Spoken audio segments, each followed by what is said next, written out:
And I do believe we are live, guys. Finally.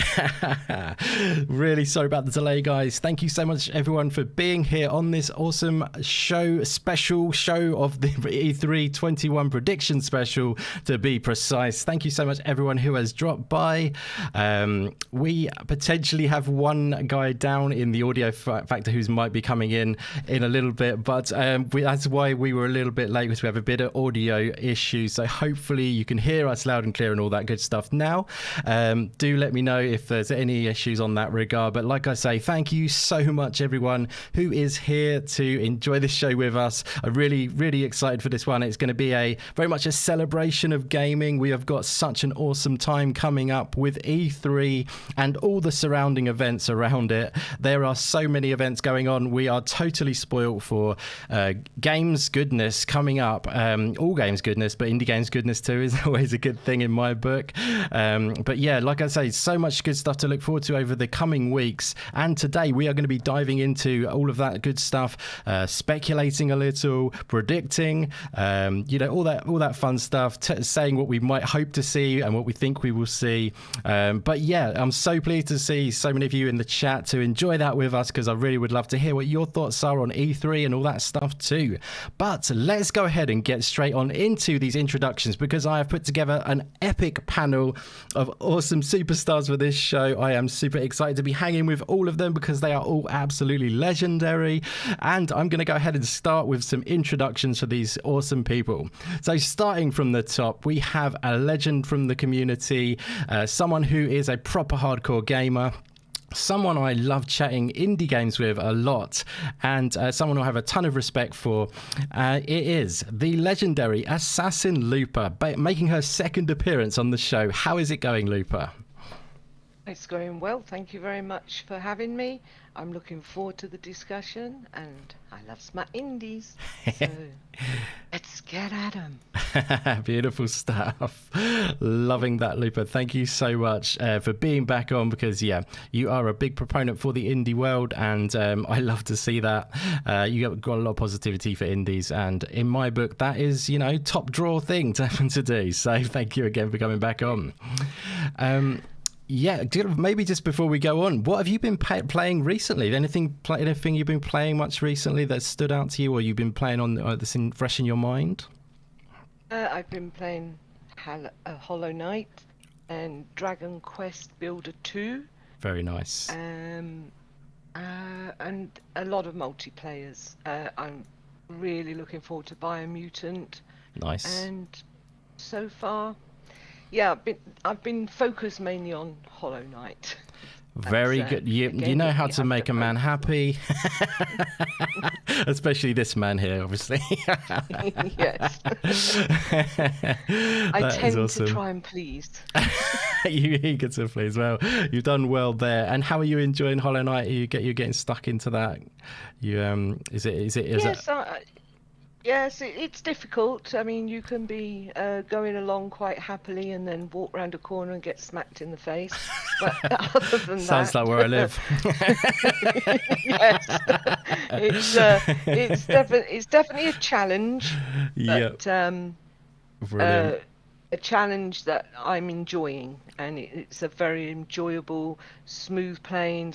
I think it's 60 FPS, and the graphics are awesome, and it seems so simple but so technical at the same time. Yeah, I know what you're saying. Not a lot of people understand how difficult some indie games can be. Yes. I don't know if you ever played Never Alone.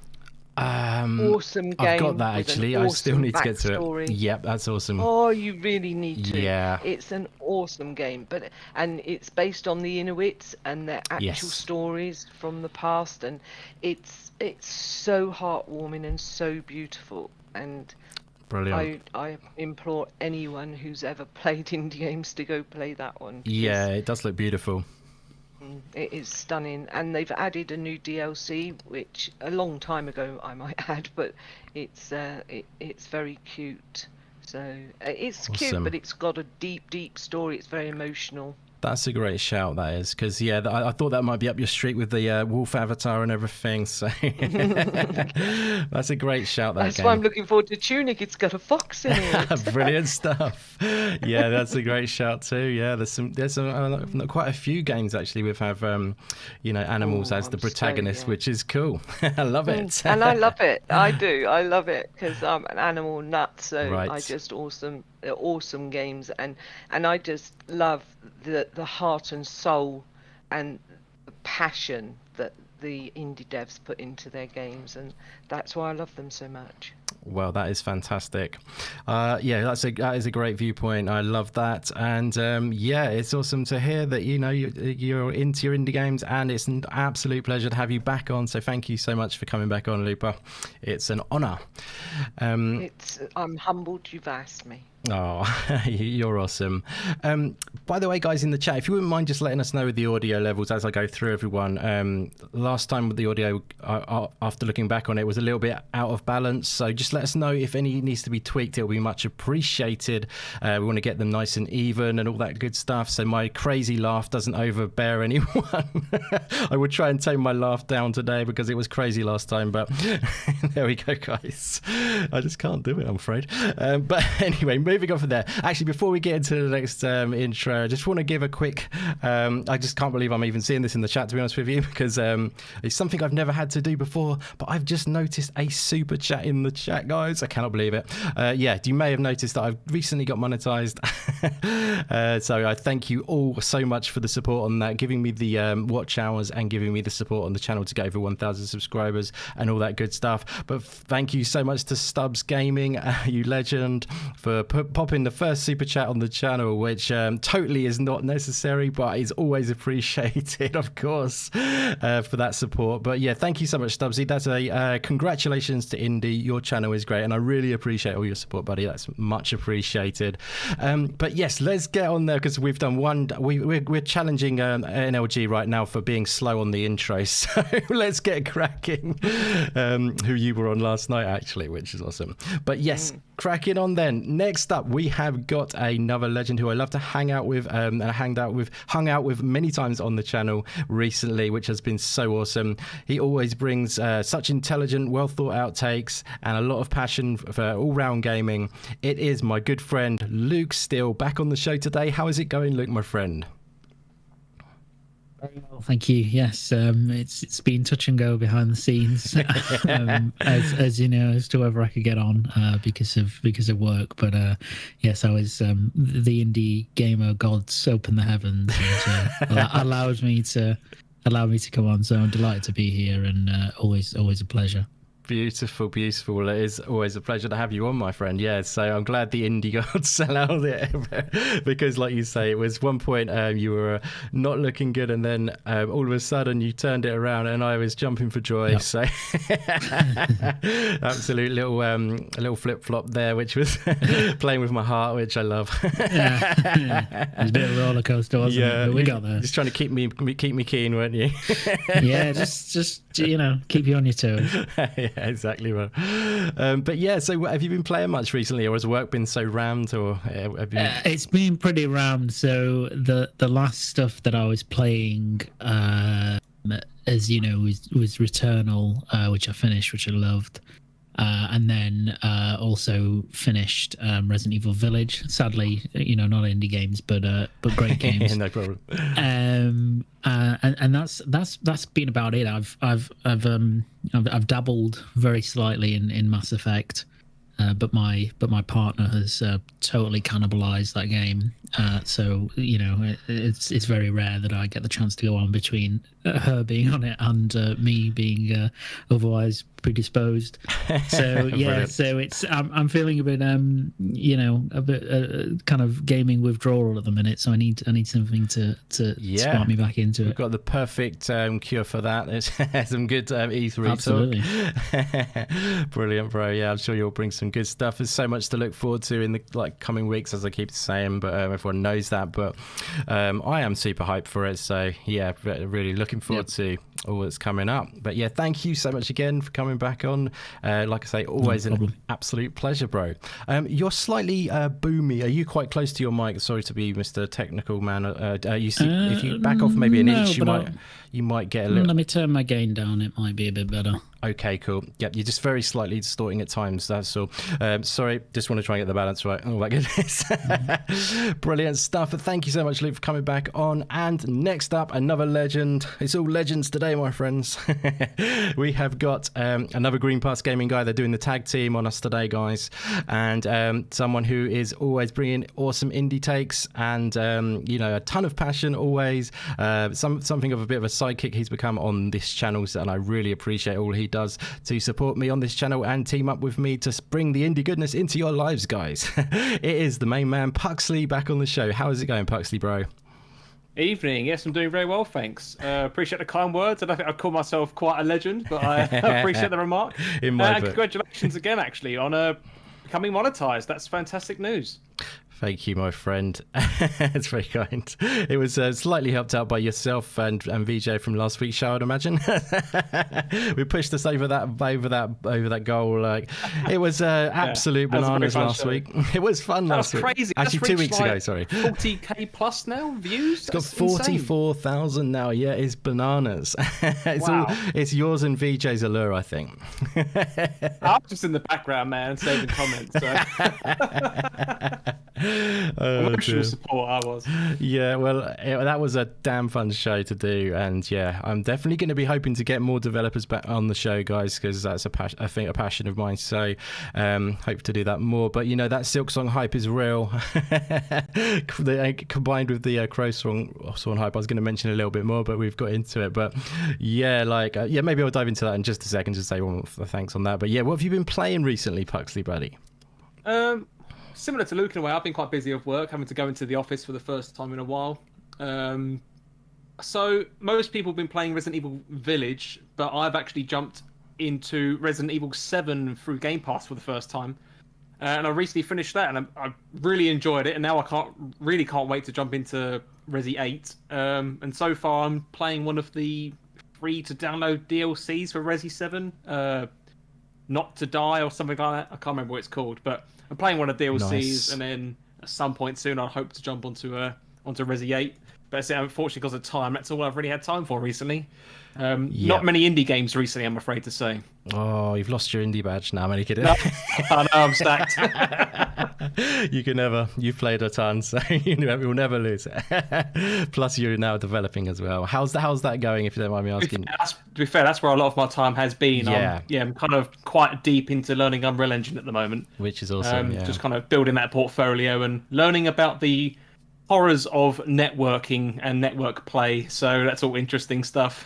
Yep, yeah, absolutely. And getting down and learning that code stuff is really, that's gonna, if you're looking to get work and stuff, freelance or whatever, I don't know what you're looking to do, whether you might make a game or whatever, but having that under your belt is great to have, like, coding knowledge, isn't it? So that's kind of exactly why I'm doing it. It's more, I mean, anyone would love to go indie, but I'm kind of in a position where I'd quite like to potentially work for a company first, just to gain that experience and learn from people. So learning coding through Unreal is, or at least in my local area, seems to be many more companies support Unreal Engine than other competing engines, so to speak. So that's where I'm putting my resource and time, and fingers crossed for the future, I guess. Yeah, absolutely, bro. I really have a ton of respect for you for that, and really excited for you for what's to come, because I'm sure you're gonna go far with that for sure. Thank you very much. Appreciate that. Early signs are very good. So, my pleasure, buddy. So thank you so much for coming back on again. Always a pleasure. Looking forward to diving into this. All these E3 stuff and that. I'm sure you'll have many good takes. As I say, we're taking a bit of a long time as always to get through these, but it's all good. Dave, thank you once more for coming on, Puxley bro. We have another super chat, which is blowing my mind, guys. You guys are too kind, and like I say, it's never expected this, and it's definitely not my forefront. It's all about bringing you guys positive and positivity around the indie games. But thank you so much for the support in doing these super chats, you two fine gentlemen. And this second gentleman is Fun Speculation Mav. Thank you so much, Mav. You are an absolute legend. He says, I predict Indies channel being the #1 resource for indie game news. Keep up the great work, my friend. E3 woohoo. Hi-yo, Starfield. Absolutely amazing. Those kind words mean everything, buddy. Thank you so much for that. That is just too much, but you're awesome. Thank you. But yes, guys, thank you all for being here as well. Everyone in the chat, sorry I haven't given you a shout out yet. We'll get to that in just a tickaroo. But yeah, thank you so much for being here, guys. Moving on to the final guest. At the moment, hopefully we might get Judds pop back in if he sorts his mic out. I'm really hoping, because Judds is a legend too. But next up, we have a very good friend of mine once again. He was part of that Silksong special. I'm not going to say Silksong special. It's Silksong and Crowsworn special, and Left will kill me if I just said just Silksong. But yeah, it was so much fun doing that, because Vijay is a massive fan of Hollow Knight like myself. And yeah, that show 2 weeks ago was so much fun to do. Blew my mind completely. But yeah, it's great to have you back on, Vijay, because you're always a wealth of knowledge. Thank you so much for being here, bro. How are you doing? Yeah, I'm really good. Thanks for having me on, Indy. And I think I can be credited with at least one of the views in relation to the Silksong and Crowsworn show, and that's probably my wife. You could definitely be credited for more than that with your charisma, sir. I don't know about that, but I'm always cautious, right, when you invite me onto these sort of high octane shows. I always wonder what you've had to buzz yourself up just prior to the show. So I don't know, I just want to have some of what you're having. You can have. I could deliver some. I've only got Copperberg at the moment, but one cider of Copperberg. I might get someone might tell me off for saying the actual name now.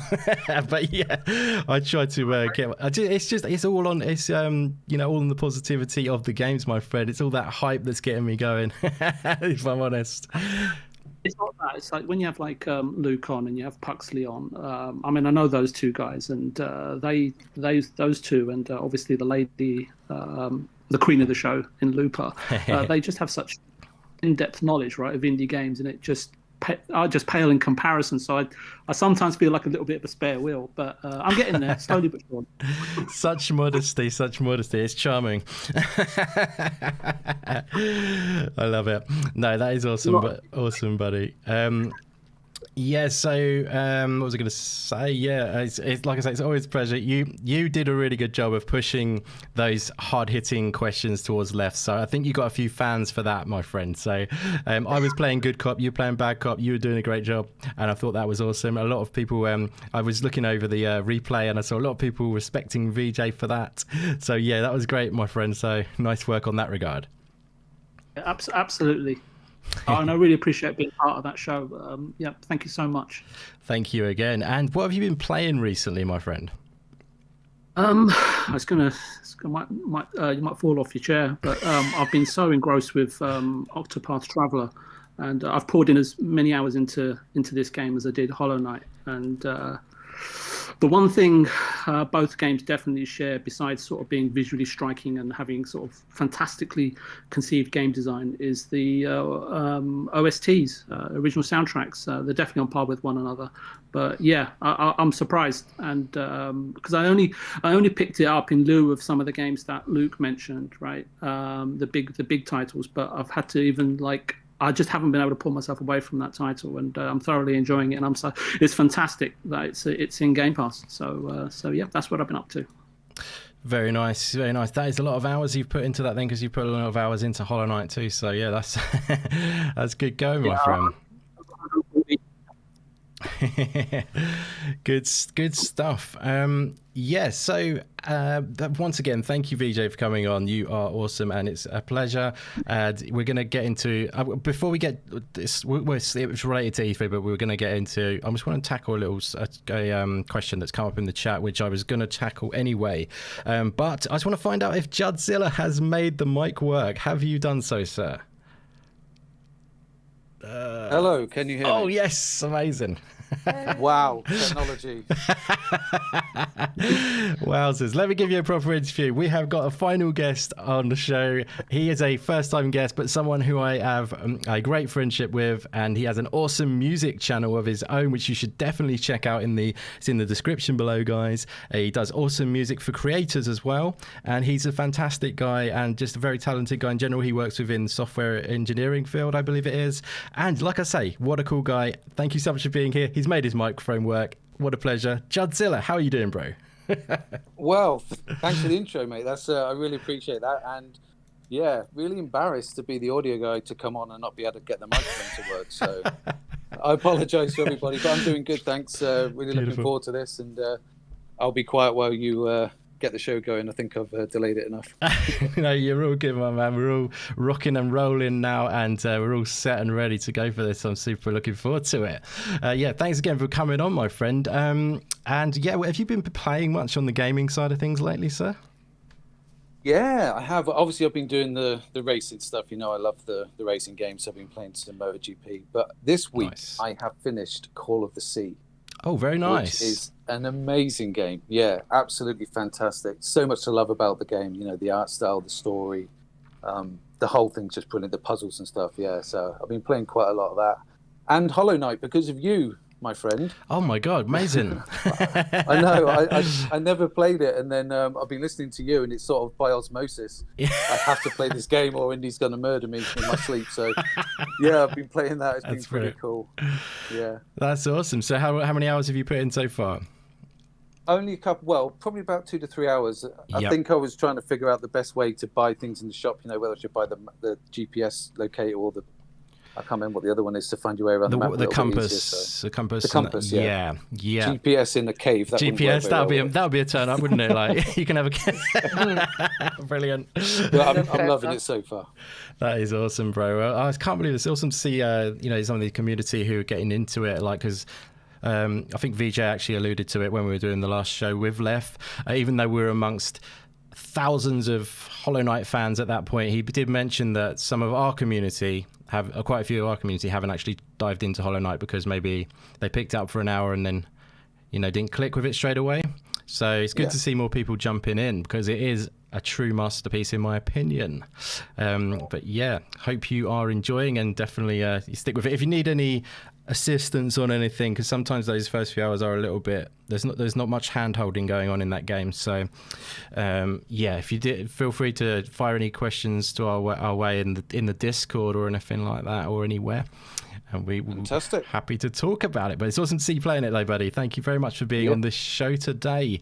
Yeah, so before we get into kind of the E3 actual, there's actually quite a few events going on around E3. So but firstly, recently, I just want to tackle this because it's come up in the chat, because as well I was wanting to address it too. But Mr. Domez has said, according to Left, Silksong will not be at E3. What do we make of that? So yeah, obviously that's heartbreaking. I don't know how many of you guys saw it, but Left put in the Discord, he said it won't be coming up. There won't be any riddles. There won't be any. There won't be anything basically. So, yeah. What do you guys think? What do you guys think of it? Is he bluffing? I don't think so. I don't know. It's just sad. If that's true, that's sad. It is kind of sad, but yeah, I mean, I replied to a few people who said that feel bad for me. I said, it's not a problem. I don't mind, because I just want them to take the time they need. I know I've said that many times now, but I genuinely mean that. I want them to take all the time they need. And this craziness recently with Biomutant and some twat basically, firing shots towards developers. What the hell are they thinking? Don't get me started. Yeah. I'll be called a fanboy again. It is absolute. It's disgusting, really, to be honest with you. I think I must have missed this. Would you mind explaining what's happened? Yeah, which one was it? With regards to Left, or was it with regards to Biomutant? The Biomutant, when shots being fired or something. Yeah, basically, some guy was said about their. I didn't really want to go to, but I will go into it. But yeah, someone was basically saying that because of PlayStation 5 version is going to only run at 1080p and then be upscaled. So basically he was just saying it's disgusting that it's poor, it's incompetence basically. You shouldn't have that. Oh, wow. If you know what I mean. And then like basically because that game's being made by 20 people. I forget the name. Something 101. I forget the name of them. I forget the name of them now. Something 101. Experiment 101. Well done, Lou. Experiment 101, and that's a smaller group, sort of team underneath the THQ Nordic banner, if you know what I mean. So at that point, THQ Nordic stepped in, and they were like, "Don't attack them. It's not a AAA game. This is a smaller game made by 20 people." And then it all kicked off. If you go into Twitter, basically, it's probably because you haven't been on Twitter. Wasn't that. All you have to do is. Was what they were saying though, Indy. What they were saying was awful, saying that they shouldn't code if they don't know what they're doing and stuff. And it's nothing to do with them. It's Sony's problem. Sony's console is the problem, not the game. The game plays perfectly on the Series X. Regardless, any behaviour like that towards developers, we've talked about this on the channel before. Like I think we did when It's There was on, as you remember, Puxley, and we were saying about people being disgusting towards developers, just saying release date and all that sort of stuff. I just think like that, anything like that is just wrong. No one should have the kind of authority to basically just tell developers what to do. It's like some audiences are more educated than others. I feel like I don't want to get into any of like accusations or anything, but some people are more I mean, I would say the Hollow Knight audience is actually quite an intelligent audience, and I think they are totally respecting of the fact that the game is coming soon. I know some of them are like, oh, when is it coming, that game? But, with regards to, I think most of them want the game to be the best it can be. And I think, I wish more audience would be like that. It's a shame, but the good thing is everyone is sort of like gone against it now on Twitter, and they're all like, I'm buying Biomutant because of this, because it's like disgusting behavior. So the true gamers have really stood up here, and they've sort of been like, yeah, I'm going to get it just because of that now. So it's quite funny at the turn of events, but with Silksong, you guys, what do you think? I mean, we don't have to spend too much on this, but like, do you think it's genuine that you don't think he would say it's not coming if it is still coming potentially? I know, because I know Lef is a bit of a cheeky one in that regard, but you know, what do you think? Are you like, you surprised to see that Silksong is not going to be coming, and what do you think about it? Maybe I'll fire this one down to Vijay. Me, I don't know. It's a tricky one for me, Indy, because it's sort of, I mean, it's one thing, right? It's hard to sort of discern, even though we spent like 3 or 4 hours with Lef, it's hard to sort of discern the measure of a man or a woman. So it's not a criticism or a judgment, but when I saw it, given the measure of the occasion, and you know, whenever communicating about a beloved or much awaited sequel or second game in Team Cherry's case, and especially the status and the sort of stature and reputation of the studio, I think the note or message to the public was a slightly limp affair, rather than a sort of thoughtful and relatable communication. And look, perhaps it's me. I'm too old and I'm out of touch, and this is how you know, sort of modern day or you know, sort of people on Twitter or social media or the you know, post 2000 sort of people. That's how they communicate, right? And that's just it, right? And it's just me, and I'm out of touch. But I think really looking at it then past that, I think Team Cherry may well have arrived at the conclusion that the time frame in and around it, I mean, you know already, right? We all know already it's going to be a very busy E3, and perhaps dilute, stem, or shorten the awareness or euphoria, right? In relation to sort of announcing Silksong bang in the middle of everything else that's going on, and most people's attention spans and focus, let's be honest, these days is fleeting at best, if I can say that. But you've always got Gamescom, which is in August. You've always got TGS. And I would say, given like the sort of post-pandemic or sort of semi-post-pandemic era that we're living in right now, TGS and I'm sure there's going to be plenty of other valuable and opportune sort of pockets of time in between where Silksong might grace us with her presence. So let's what I would say, I like the way you've given a Silksong actual feminine gender there, like the majesty. She is. I remember when I first came across her, I kind of screenshotted a message straight away. It says, "Oh, can I play with this character?" And he would just spoil it for me. And it's like, you know, I already knew there and then. And if I knew it, then hundreds of other people have said the same thing. Team Cherry obviously knew it as soon as they designed the character, right? Wouldn't it be cool, right? I mean, they're far more creative than me, you know. So, look, the reason why I'm saying this, don't we often sort of say, you know, we often speak thoughtlessly, but we always do say it's the thought that counts. So that's why I'm kind of a little bit perturbed by the actual announcement, right? It's not necessarily the words you use sometimes sort of to convey sort of feelings or the issue at hand, right? You can sort of never underestimate what I would say the power of messaging. So I just thought there might have perhaps been more to it, you know, more of a kind or maybe a thoughtful messaging, right? So you thought was really it should be more official? Is that what you were saying? That an official announcement on the website and Twitter or whatever? You know what? I used to read a little bit about Einstein, right? And he was one that definitely advocated about if you ever have an issue or you're going to communicate something important. For me, every communication that comes out of Team Cherry is an important one, right? Given the size of the fan base, right? And Einstein always used to give sort of time to any issues or problems that we had, right? And would let ideas and you know, messages flow, right? Rather than sort of spontaneously react, right?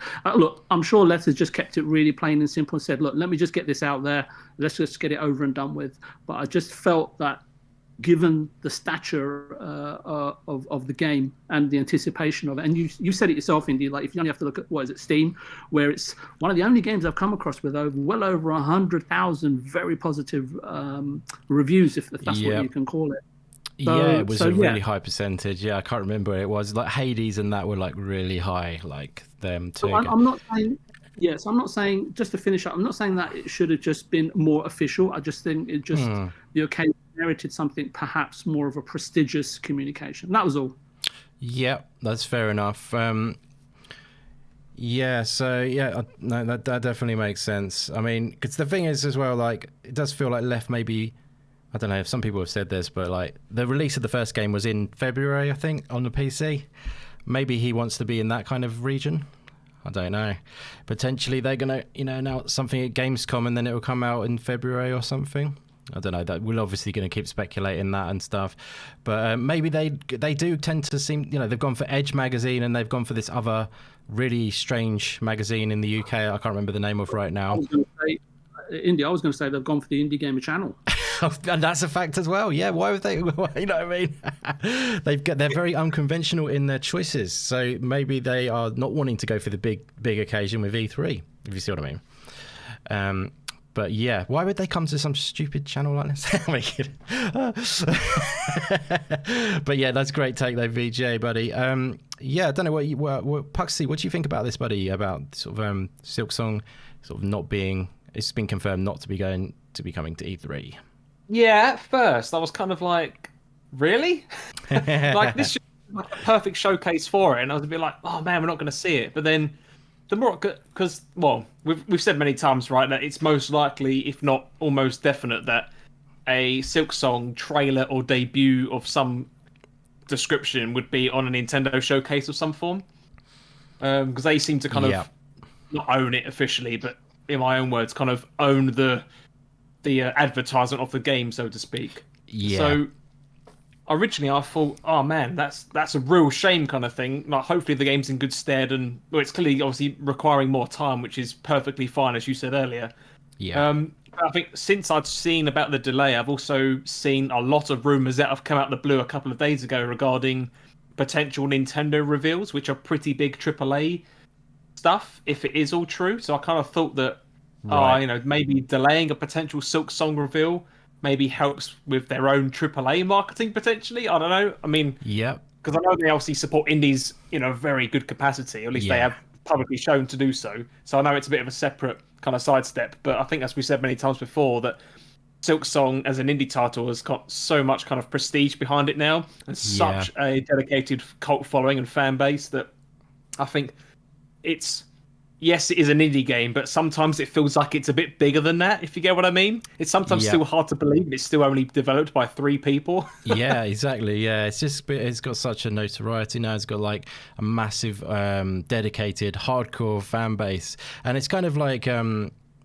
it's weird because it doesn't sort of welcome you in that much, does it, with the gameplay? It's not like they're not trying to appeal to everyone with it, are they? I think they're trying to appeal to a particular audience. So it's quite interesting. I think this is what's so great about the game as well, though, isn't it? Because as you say, like as soon as you boot it up, it literally throws you in, gives you some instructions on how to walk left and right, jump and hit something, and that's about it. Yeah. And you kind of have to make it up. And again, it's one of those games that's been made. You could tell the love, blood, sweat, and tears has gone into it for the devs to make the game that they wanted to make, and everybody loves it. Because I think, again, it's one other thing we've talked about before is that in the indie space, I think we see so many different titles come out which kind of sometimes feel like they're developed they're developed for that mass appeal, but then because of that, the masses don't necessarily all take to it. Whereas when the indie devs really show that they make what they want to make, and it's genuinely good, then that's what kind of brings people in, right? And that's why we've got the Hollow Knight community we have. So I'm kind of the stead that it's a real shame if it is true. I'd like to think that maybe this is potentially a bit of a marketing stunt, but there you part go. of me I don't believe it is, though. I just feel like if it was to show, then I don't know. I feel like it might feel like the marketing's backfired a bit. I just kind of feel that people will be happy about it, but then there'll be that small portion of, I don't know, idiots, I guess, to be blunt, that will almost attack the marketing side of it to say that this was such a bad idea. But fingers crossed that's not the case. And if anything, I'd like to see this appear in a later Nintendo indie world, if anything. I can't see it appearing anywhere else, if I'm honest.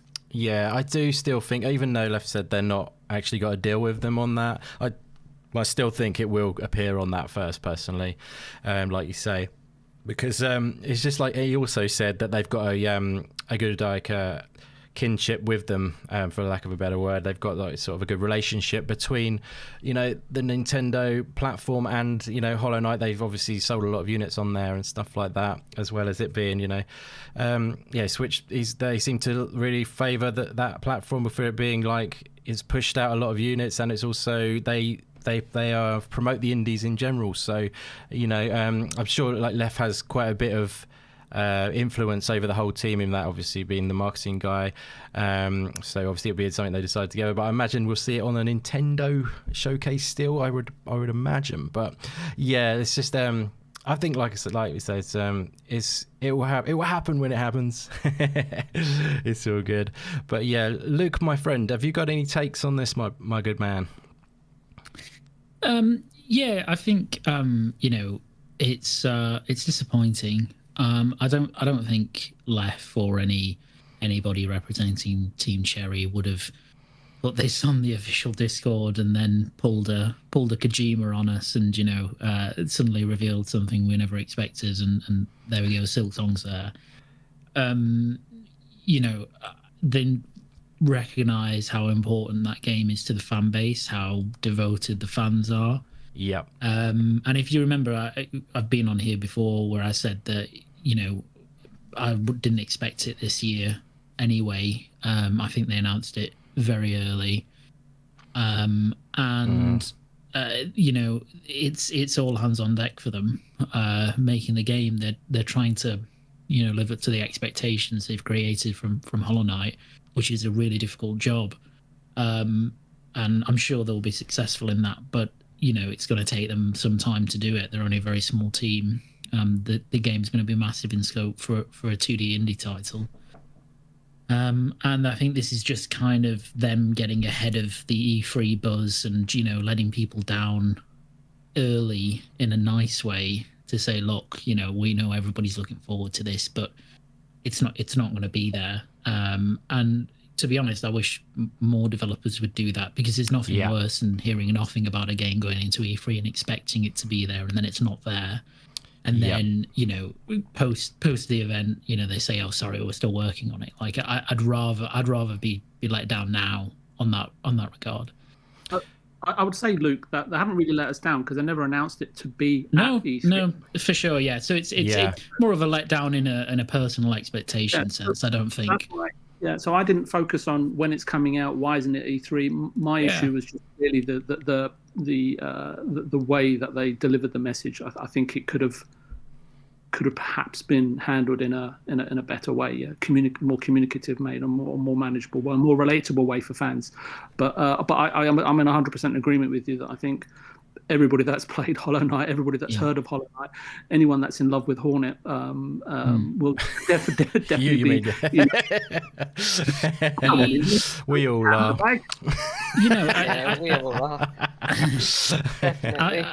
I do agree with that, but equally, to some extent, that the Discord for Team Cherry and Hollow Knight, etc., is kind of, in my mind, the best place to say something like that, because that's where all the really super hardcore fans are, and it's rare that you get something where it's a bit more personal as Discord can be, right?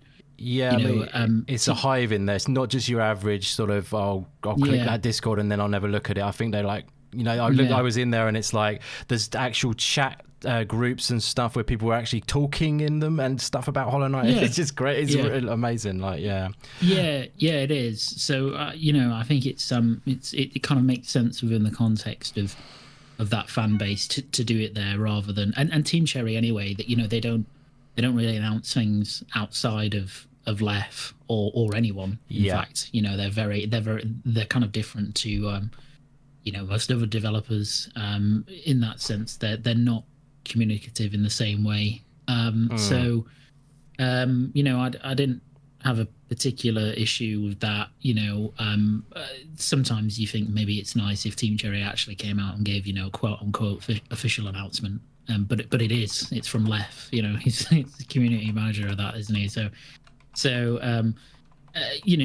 I'm disappointed it's not going to be there. I don't expect them to do a 180 and suddenly it's their surprise. I think they're just being honest. They haven't let anyone down because, as you right say, Vijay, it was never announced to be there, and we just all expected it, given the length of time that's elapsed since we've last seen it. But there's a load of other good games. It will release. I'm sure it will be very good. We just have to be a bit more patient. Absolutely, yeah, for definite. Someone's turned up in the chat, Matthew Griffin. I am wondering if that is even the real Lef. I'm sure there's some doppelgangers around, but if it is you, Lef, you've got a different profile. I think it might be you. But welcome, Lef. Thank you so much for joining us. If it is you, if it isn't you, then you've tricked me well. But I think that is a different profile to what you usually use. I'm not sure, but like I say, welcome if it is you, my friend. Great to see you. And now you have to watch what you say. No, you just fire away, guys. I'm sure Lef loves that. But anyways, yeah. So Joddzilla, my friend, what do you think about this Silksong? Have you got much to say on this, brother? Yeah, and it's perfect timing that Lef's just come into the chat, because now I really have to watch what I say. But no, fire away. A couple of things. So I don't think it's a bluff purely because, like Vijay was saying, the fact of what this game is and the expectation. I don't think doing a bluff and then going to dial we're here is a really good strategy. So I don't think it's that. If it's for the right reason, then absolutely you need to make sure that it's given the amount of time. If it's not ready to show, or if you do show it and then everybody's great, it's going to be out in 2 weeks, then you're going to have exactly the same problem. We've seen so many times with games being released when they're not ready, and the backlash, and some of what you were saying before, Indy, about people's reaction to it. And as a developer myself, it's like I kind of feel for them in a way. So yeah, exactly. Having just started my Hollow Knight journey, Left in the chat, I am very disappointed that it's not going to be there. But yeah, as long as it's for the right reason, there might be something going on behind the scenes. There might be some sort of marketing Nintendo. There could be several reasons, but yeah. But yeah, I think it is disappointing given the fan base expectation. But when it gets done, let's do it right. Let's not have everybody screaming and shouting at these guys. That's not a good way forward. Well said, my friend. Yeah, I think that is something that it's just disgusting, really. That's some way some people behave towards developers. Like they obviously don't understand development at all, at these people. But yeah, great shout there. Yeah, it's good to hear you're getting excited for it too. And Looper, did you have anything else you wanted to add? I know you said just a little something on it. Or was there anything you else wanted to wind up for this topic about Silksong not coming at E3? I like to think outside the box, and I was thinking maybe because it's all digital, maybe they might be doing a little show all on their own, because Hollow Knight's so big and Silksong so anticipated. Maybe a little tiny little 15-20 minute, half an hour show just on Silksong on their own, off their own accord, maybe. Definitely. No, it's a good chance it could be. Like you say, there is such a buzz around it. There's such a big audience already formed from the original game. It's almost like they don't need, an E3 or something like that, as a sort of like projection from. But there's so many options. I guess the excitement is super high, but there's so many games coming for us. I'm sure you'll agree with that. You want to finish the first one as well. You're getting there. So, yeah. But yeah, no, that's a good shout. They could definitely go down that route. But there's lots of kind of events. Like in August there is Gamescom, so that's not far off. So it's a big one, and they usually do some good stuff there. But yeah, that's fantastic, guys. Like I said, I don't want to spend too much time on this, but what we talk about it because it's related to E3 as well. Also, I just wanted to quickly, before we go on, I just want to say one more time, thank you so much everyone who has recently checked out the last stream of that Silksong special and Silksong and Croissant special. Sorry, guys. Yeah, and now Lef is in the chat and he will actually kill me for that. But yeah, no, it was absolutely awesome doing that show, and everyone who watched it, thank you so much, and all the new subscribers to the channel, thank you so much. I hope you enjoy what we have going forward on this channel. So yeah, really appreciate you all. Thank you so much for all the existing subscribers as well. You are absolutely awesome. And yeah, we're going to get a bit more into some of what's going on, but I cannot move forward past this particular one quickly before we get into the E3 stuff. I keep teasing the E3 stuff, but I just want to go into this one quick topic, which is something that came up, which was quite a surprise to me because I had this down as coming up at E3. And that is the recent Ascent news. I imagine everyone has seen that. I just wanted to get a quick little take on what everyone thought about that, which is, of course, the Ascent was confirmed. The release date was confirmed for the game the Ascent, and that looks absolutely awesome.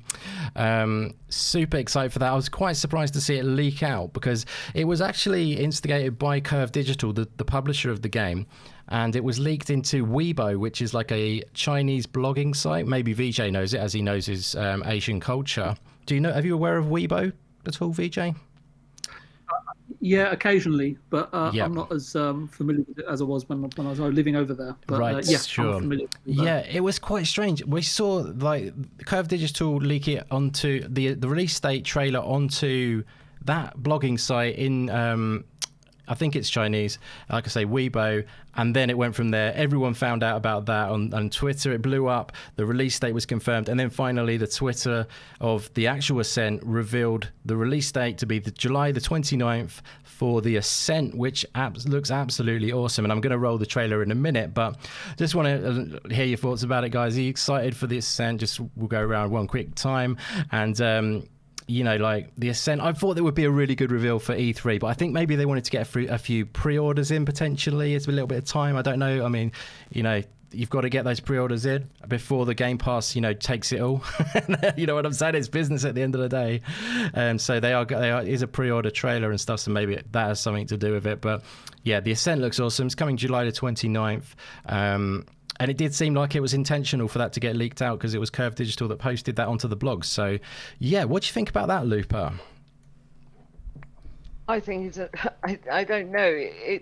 It was weird the way it came about, but yeah, I think it's great. I'm glad we've got a date, and I'm really looking forward to playing it multiplayer with my friends. We're all going to be getting it on the Xbox Ultimate Crew, so, off of Game Pass, so we should be having some fun with that for sure. Very nice. Yeah, the co-op is awesome game. Yeah, it looks super. It's super cool, doesn't it? I was going to roll the trailer here while we're actually talking about this. But yeah, the Ascent is looking awesome. I've had my eye on it for ages. Obviously, you probably saw a video I made a little while back. I'm just going to make sure we're not falling off the bottom of the screen as well, guys. I'll sort that out in 1 second. But yeah, so you're looking to jump in for some 4-player co-op action, are you, Lupa? Yes, I'm not sure I would enjoy it on my own. It's a twin stick shooter basically, but the world, like 2D and 3D, and it's so detailed, and it looks so I don't like to say, but like cyberpunkish. It looks really, I mean, with some friends, it looks like it's going to be a blast, and I just love the detail in it, and the colors, and the way it flops from 3D to 2D. It's grabbed me, and it's pulled me in for sure. That is awesome. Yeah, I mean, it does look, I feel like the co-op is very alluring to me. The world looks so detailed. I love how sort of like grimy it looks, if you see what I mean. It's kind of like texturized and lovely. Definitely looking awesome, this game. Yeah, that's great to hear. Well, I'm sure that we'll all be up for jumping in as co-op, whoever you're probably already taken for, but if you're not, we'll just see. We'll see what happens at the time. I know Psychonauts and Mav have said that they're looking forward to it too, and it's nice to know people that don't usually, think much about indie games then are sort of jumping into this and eating up the hype, which is cool. And the devs deserve everything they get, because like you say, the detail in this game is outstanding. Yes. And it just looks so smooth to play. Like I say about all games, until I get my hands on the controller and I've actually played the game, I don't know for sure. Yeah. But what we've seen looks awesome. So yeah, I'm really excited to get my hands on it and have a go and see how I like it. That is awesome. Yeah, great stuff. That's the joy of Game Pass. Yeah, that's a big factor for it. Yeah, that's getting a lot of people are going to be able to jump in without. Yeah, and I think that also, like, it is really supporting indies in a big way. As I said last night, with your AAAs and your AA's, etc., whatever you want to call them, the bigger games. Yep. They are going to be drying up come end 23, 24, somewhere around there, because of the COVID, won't hit till then. And when it does, what's going to take its place but indies? And Absolutely. that is what's so cool. And them being focused on, and it being a really, you know, more people I think are going to pick them up because they're in Game Pass, which is only a fantastic thing for the devs. And that's what's so amazing about it. Absolutely, very well said there. It's the indie uprising, I tell you, we're taking over. It's definitely coming to the forefront, and that is, to me, that makes my heart warm. Awesome, I love that, Looper. That is fantastic. We're gonna clip that and use that as a little something for one other time. I don't know. We'll clip it down. Nice, well said. Perfect. Okay, good stuff. And Joddzilla, my friend, as you say, you're a software developer. How does this grab you, my friend? A bit of cyberpunk action in the world of the Ascent, and the July 29th confirmation on the release date. Yeah, I'll tell you what. So first thing, I am mega hyped for this game. I cannot wait for this game. The first time I saw it, I was just like, this is fantastic. So much good stuff to say about it. We've already described about the world, the detail. Yeah. The way the gameplay looks like it's going to play well. I know you don't really know until you've got your hands on, but it looks absolutely fantastic. And this whole cyberpunk universe, I love all that aesthetic. It's beautiful. So the final thing I'll have to say about this game, because I'll just talk about it for the rest of the night, is now we have that release date. Finally, it will keep some people quiet. So we all want to know when things are coming out. I'm one of them as well. But now we know this is coming out. I just cannot wait. And coming into Game Pass, it's just going to be another game in my backlog that's going to be put there by this game, because I'm going to be on this day one. I cannot wait. Awesome, buddy. Fantastic. Very well said again. Yeah, that is great. I mean, it's great to see so many people interested in this game as well. Like, I mean, yeah, my video's done pretty well on it. Like I say, if you haven't checked out my video and you wanted to sort of keep yourself tide yourself over before the game releases, feel free to check that out. It's on the channel. But yeah, I mean, yeah, it's great to see so many people really interested in it. I guess Game Pass helps a lot in that regard. It certainly helps people when they're like looking to, if they're kind of not sure if it's not their kind of game that they would usually play, it helps them to sort of think, maybe I'll try a different style of game or something like that. Me personally, I absolutely love twin stick shooter style games. Runa, if you want another game quite similar to this, which is probably more action based, less sort of like, although it does have some RPG kind of elements in there. Runa, which is a game published by Devolver, is an awesome game. I highly recommend checking out. And, you know, it kind of looks like this game, and I highly recommend it, as I say. But yeah, moving on next. Well said, Judds, again, buddy. Luke, buddy, how do you feel about a bit of The Ascent? Yeah, very, very much looking forward to it. It's nice that we finally got a release date on it. As it's been said, people kind of bashing on the door of that for quite some time, I think, wanting some solid information. So sorry to cut you off quick, did you feel like they were pressured into it a little bit, because it was hardcore on people were really hardcore on Twitter, weren't they? They were like, release date, or do you feel like it's a do you feel like they've just gone because they want to get a few pre-orders in, etc., etc.? I know it makes them sound a little bit bad, but you know, it's business at the end of the day. What do you think on that regard, as well as the game? Sorry. Yeah, no, it's a good question. I think, to be honest, that kind of demand for it, for a release date, has been going on for a while. So I think their intention was probably always to release it late July. Yeah, I think that, yeah. You know, reveal it, you know, not too far out, which they have done. Yeah. So I just think they really, you know, at least from their Twitter and stuff, they kind of liked playing into it a little bit and teasing people. Like that, yeah. So, and it almost became part of how they marketed, you know, the kind of marketing stuff they did on their Twitter account. So I quite enjoyed it. You know, they kind of like to stay in character and stuff like that. So it's, you know, it's all quite good natured and quite cool. So I think this is always the intention. And so you don't think it was going to be saved for E3 without the pressure, which is no, right? Yeah. No, I don't think so. I think as well, they're probably just, you know, it's a good time to, while everything's a bit quiet in terms of game releases and news before it ramps up, just to get some news out there, so so that you're not swallowed up by the E3 mega train, as it were. So I think that's cool. And I mean, game itself looks fantastic. I was surprised from the previews on how much of an RPG it seems to be. It didn't come across that way. It was always I mean, we all knew it was an action RPG, a little bit of Diablo, a little bit of all sorts of other stuff, but it seems to have some pretty heavy story stuff, and it's quite dialogue centric at some points, fleshed out. Did you watch Wasteland 3 or anything? But I imagine you've watched the recent trailer for the IGN. Was that possibly where they played the game kind of thing? Ryan McCaffrey, exactly. was it? Because it showed quite a bit of depth, didn't it? Apart from the character, the character designer was obviously not as detailed. No, it's quite basic, but that's fine. I thought there was a lot more depth actually than I thought there would be, to be honest. So I think that's going to please a lot of RPG fans and looter fans and stuff, because there's quite a lot of depth there. Absolutely, yeah. So. It really looks great, and visually it's always looked spectacular. For a game made by I think 11 people. So it's an impressive game. It's coming to Game Pass obviously, which is great.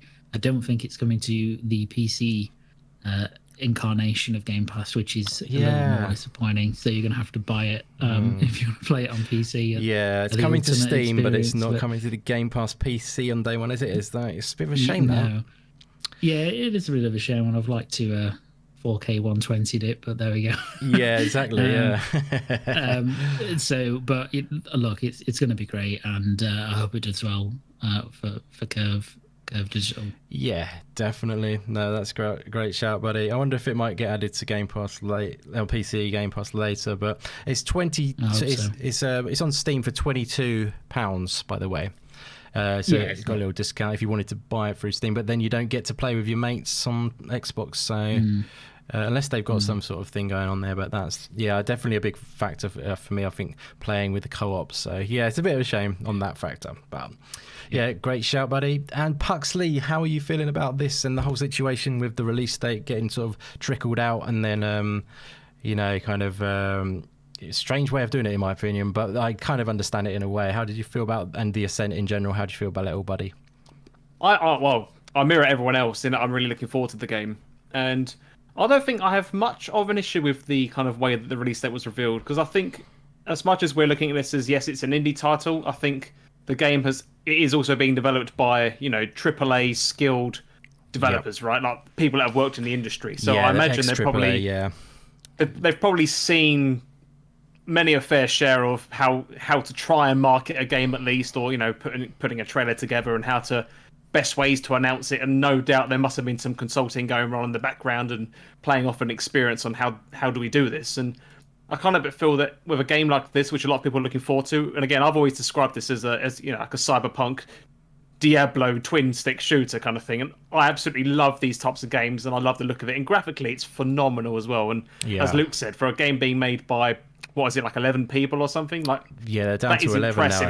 now, it just for me, that definitely highlight from knowing that, and then seeing what we're seeing on this trailer right now, like it just shows the technical skill, ability, and knowledge of an artistic skill and knowledge that these guys have to be able to pull something like this off in such a small team. I think it's absolutely phenomenal. And I think, again, because of the experience these guys all have in the AAA space, I kind of feel that maybe they're using that to their advantage in a way and saying, you know what, here's your release date, please go away, kind of thing. And people are latching onto it, right? We're like, looking forward to it. It's Game Pass on Xbox day one. I'm definitely going to be jumping in. I know loads of others that are going to be as well. And even those in the PC space, as you say, unfortunately, it's not coming to PC Game Pass straight away. But again, if you're a PC player, this is a game that you've been looking at for a long time, and no doubt no one's going to have an issue dropping the money to pay for this on PC. Yeah, exactly, yeah. The only reason... I would probably do that on Steam and get it there, but...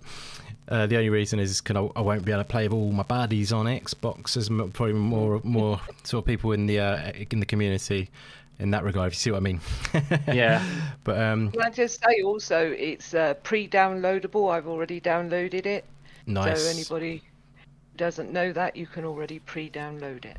Yeah, I searched for pre-download for PC the other night and I was sad. And then I found out it's not coming. But I had a feeling, because there was a few people who asked me in the comments of that video I made, they were asking, like, is it coming to Game Pass PC? And I said they hadn't confirmed that yet, and it was sort of in the, unconfirmed. And now I think it's sort of, they haven't said no, but I think it's pretty much... You have to get an Xbox and play it. Oh, yeah, I've got an Xbox, yeah, but... Well, there you go. I prefer to play on PC, but yeah, I'll play on the Xbox sometimes, so I will do it for that time. Yes, you're just going to have to lower your standards a little bit. Not at all. It's all even. It's all good. Fair game. Everyone's. I know what you master racer like. Yeah, exactly. Yes, absolutely. I love it. Brilliant. Yeah, that's great stuff, Puxley, buddy. Did we get Vijay? We haven't got Vijay out on this, have we? I don't think. Did we get Vijay? Hello, Vijay. Yeah. What's your thoughts on this whole sort of the way it was revealed? And are you looking forward to the Ascent, sir? Yeah, it's July, right? That is out. July 29th is the release date. Yeah. So I was just jogging my memory there, but I mean, WhatsApp and Weibo, they've got hundreds of millions of users between them in China. So I can understand that perhaps what seems like a mercurial approach to announcing the date, that's probably the politest way I can put it. And again, I don't even know how that jives with Game Pass since they're hosting the game at launch. But in terms of the game, Cyberpunk, and then obviously I thoroughly enjoyed it. I can't wait to play it again if the next gen update patch or whatever ever sees the light of day. Yeah, the Ascent reminded me of it so much, and both of those games just remind me of Kowloon side of Hong Kong and the Shinjuku districts over in Japan, in Tokyo. Nice. But what you got to see, there's a few other things, right? China is a huge PC gaming market, and I'm assuming it's coming to PC on day one as well, right? Steam day one, yeah. Yeah, Steam, and obviously Steam's available over there, and if not, you can always access content from overseas via VPN. It's not difficult for gamers over in China. And look, for me, it perhaps is like, hey, look, this is I don't know, it's probably a planned leak, like most things are. I kind of fail to understand how else some of these marketing ploys are presented and put across and so on and so forth. It's definitely clickbait where it used to be, but it could be a very smart move, right? And China and Asia are a huge audience, right? And they're probably discussing the topic much more than we are, right? Given the way that those two apps work over there, right, on the phone, and obviously it might have been a bet in terms of like how many subsequent sales could we achieve in Asia, right, with this particular game. The nuances and the look and the feel of the title was, as I think it was Luke that was saying, right? Sorry, not Luke. Puxley was mentioning. But since he's not getting around, I was going to change his name to Boise. Anyway. He said he's left his wallet at home. So, but obviously it's never going to be as popular as Hornet, right, in Asia. But you've also usually got the huge gaming event. I think it's called the China Entertainment Expo, the China Joy Entertainment Expo in Shanghai, which is also usually, I don't know what it's like in this post-pandemic era, which is also right bang on at the end of July, and that's got well over 100 or 150,000 consumers attending. So. But I mean, this is just me, sort of just throwing things out there, right? It's all up for a debate or whatnot, right? So I'm just shooting from the hip. But as I say, it's in Game Pass, and that's fantastic. And if the game's been conceived well and plays as good as it looks, I should say, then I'm sure the Ascent will do well for the developer. I think is it Neon Giant or Neon someone Giant. mentioned? Neon Giant. Curve Digital, the publisher. Yep, that's it. And obviously everybody who's got Game Pass, right? So, which is technically free, but in quotes free, but not technically. But yeah, free I'm really. For me. Yeah, but both of us. Yeah. And I'm definitely looking forward to it. Nice. I definitely want to just mention, like, because I forgot to say, I've been thinking it so much, is this game that they clearly love, like, Asian culture, like that kind of, you know, they've got so much of that in there. I know you know much more about that and you've lived there and stuff, so it was cool that you picked up on that. I feel like there's a ton of that stuff. They got the noodle bars and stuff like that. It's I just really like the aesthetic of the whole game. It just looks fantastic, and I like the kind of like Asian sort of look to it. Really, really cool. And that's what I liked about Cyberpunk. Just really quickly, because I know you can't purchase this food as giving you energy during combats, but if you look around some of the vendors, well, many of the vendors in Cyberpunk, and you look down, they've all got these sort of yakitori sticks and noodles and tofu sandwiches and whatnot. Yeah. So yeah, the influences are definitely there. And as I say, I think Puxley was saying, you know, it seems to be executed to such a high level, but with passion. And I think that's the key word. So anyway, I'll leave it at that. No, definitely. I was just winding it back because I just wanted to there. Like, if you look at that, obviously on the screen now, which will probably be a few seconds behind, we have definitely got some Asian. If you correct me if I'm wrong, Vijay, that's definitely Asianified. would I be right in saying? I mean, look. At the end of the day, if you look at a piece of art or you visit another country, you're always going to have your own personal way of conveying, you know, what it means to you. And I think all the developers done is that they've taken influences from all over the world, loads of games they've probably played, and conveying everything that they love and admire about different cultures and so on and so forth, and conveying it in this work of art.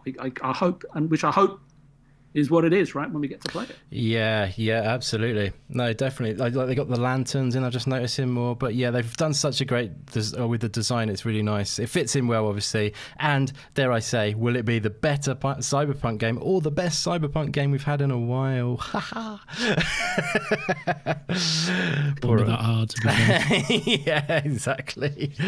But Ghost Runner's pretty good too, a by the way. Low blow there. Ghost Runner's. That was a low blow there. Exactly. Low blow. It was low. Yeah, brilliant stuff, guys. Well, I'm super excited for it. I've been meaning to get to this for a little while. Apologies in the chat, guys, for you guys who have been so kind. Excuse me, I've got hair in my mouth. Amazing of you to do this once again. Thank you so much for these 2 further super chats. I'm just going to wind that back quickly. Mr. Domez, that is so kind of you. I don't know what CHF is. Does anyone know what CHF is as a currency? Yeah, I looked it up. It's Swiss francs. Oh, thank you very much. I have no idea. That doesn't help me anymore, to be honestly. But regardless of what it is, I'm chuffed with it. Thank you so much. It is very kind of you. And your comment, Mr. Domez, is I'm eagerly awaiting it. This is within reference to Silksong, I do believe. So I'm eagerly awaiting it. The coming soon was probably a mess up in 2019. Absolutely. But ultimately, Team Cherry can take all the time they need. No worries. Absolutely. I totally agree with that. Couldn't agree more. Great and well said, my friend. And thank you so much for dropping that. That is super kind of you. Really appreciate it. And the Portable Gamer as well. He's dropped a sticker, I do believe they're called, with a 1-up and some sort of animal chewing it. And it's a $1.99. The Portable Gamer is an awesome guy. You should check out his channel. He does streaming and he does kind of like portable games by would you believe? So the Switch he'll do, and also he does Stadia stuff as well if you're into that. But yeah, awesome to see you in. Thank you very much for dropping by, and thank you so much to everyone else who is hanging with us. You're absolutely legendary. Oh my god. Matt Burns in the house. What the hell? Let me just rewind this. You're an absolute legend, my friend. I can't believe that. What are you doing? Thank you so much, Matt. That is too kind, my friend. And he says, sorry, I'm late. I'll catch the beginning later. Hello, everyone. Happy weekend.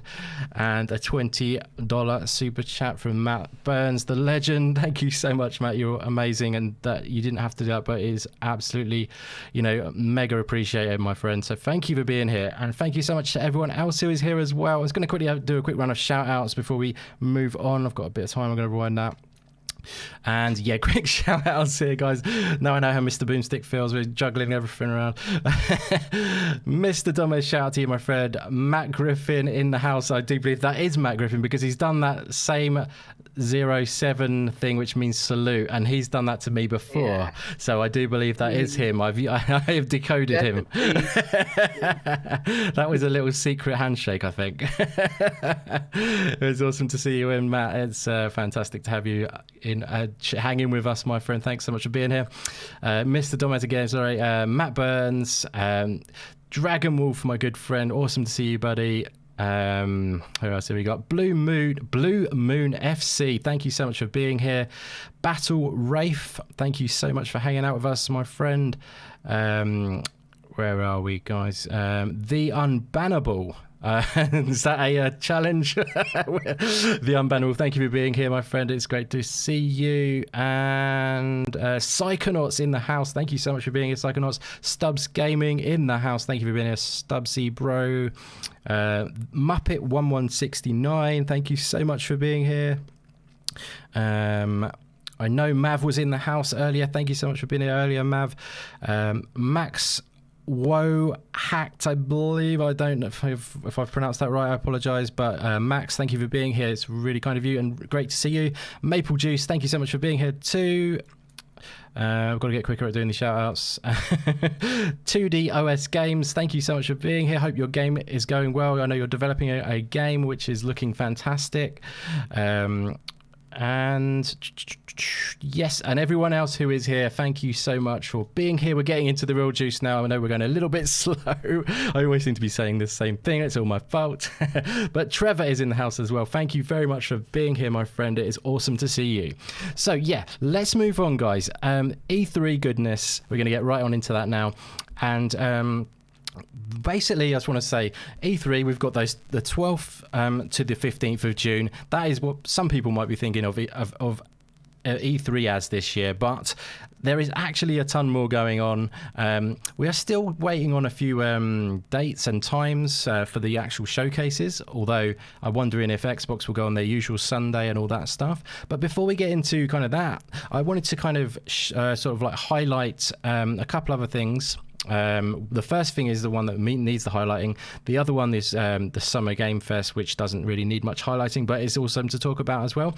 But the first thing is called the Guerrilla Collective, and that is a showcase which is taking place on the 5th and the 12th of June.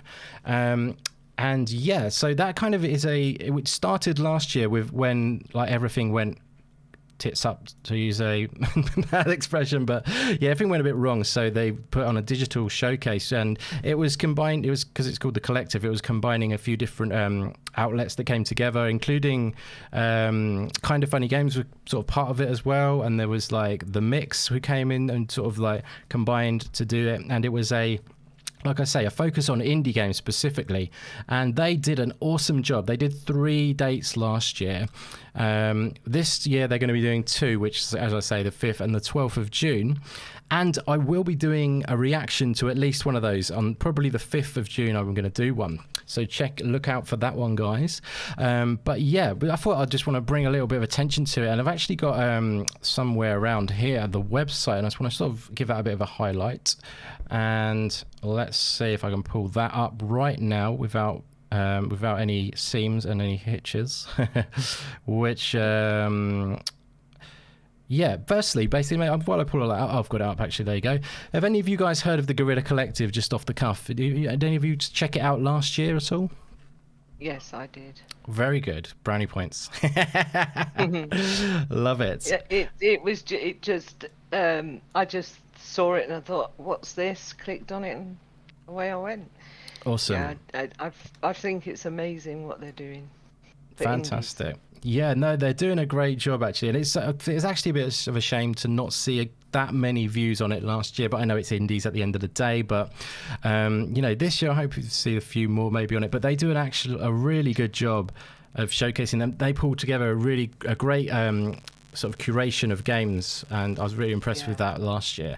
But yeah, this, like I say, this year... Yeah, this just what we're looking at in the background. There's a few juicy games in there, like actually what I can do is go to this year's event and have a little look. So what they've done is they've actually revealed a few games already for this year, and also which we're going to feature, and there's also going to be a lot of surprises as well on the day. But this one on here, obviously, that you can see on the screen right now, is Omno, so that one's going to feature. You may remember that from the Xbox showcase recently. Yeah. But yeah, these games here are also all going to be all confirmed so far. So Aeon Drive, which actually looks really good. It's kind of like a fast-paced platformer. Yeah, lots of games, as I say. Omno, what I'll do is I'll pop on a couple of these in just a second. But these ones have been confirmed. Sable, everyone will probably be pleased to see that. Sable. Looks really good. Yeah, so they've got some good stuff coming up on here. What I'll do is I'll pop on this one because I think maybe Lupa might be interested in this actually because she likes foxes in games. But yeah, they've got pages which are actually really nicely done. So I highly recommend checking out this website. But yeah, I'm going to pop on this. Really good. Yeah, it's nicely done actually.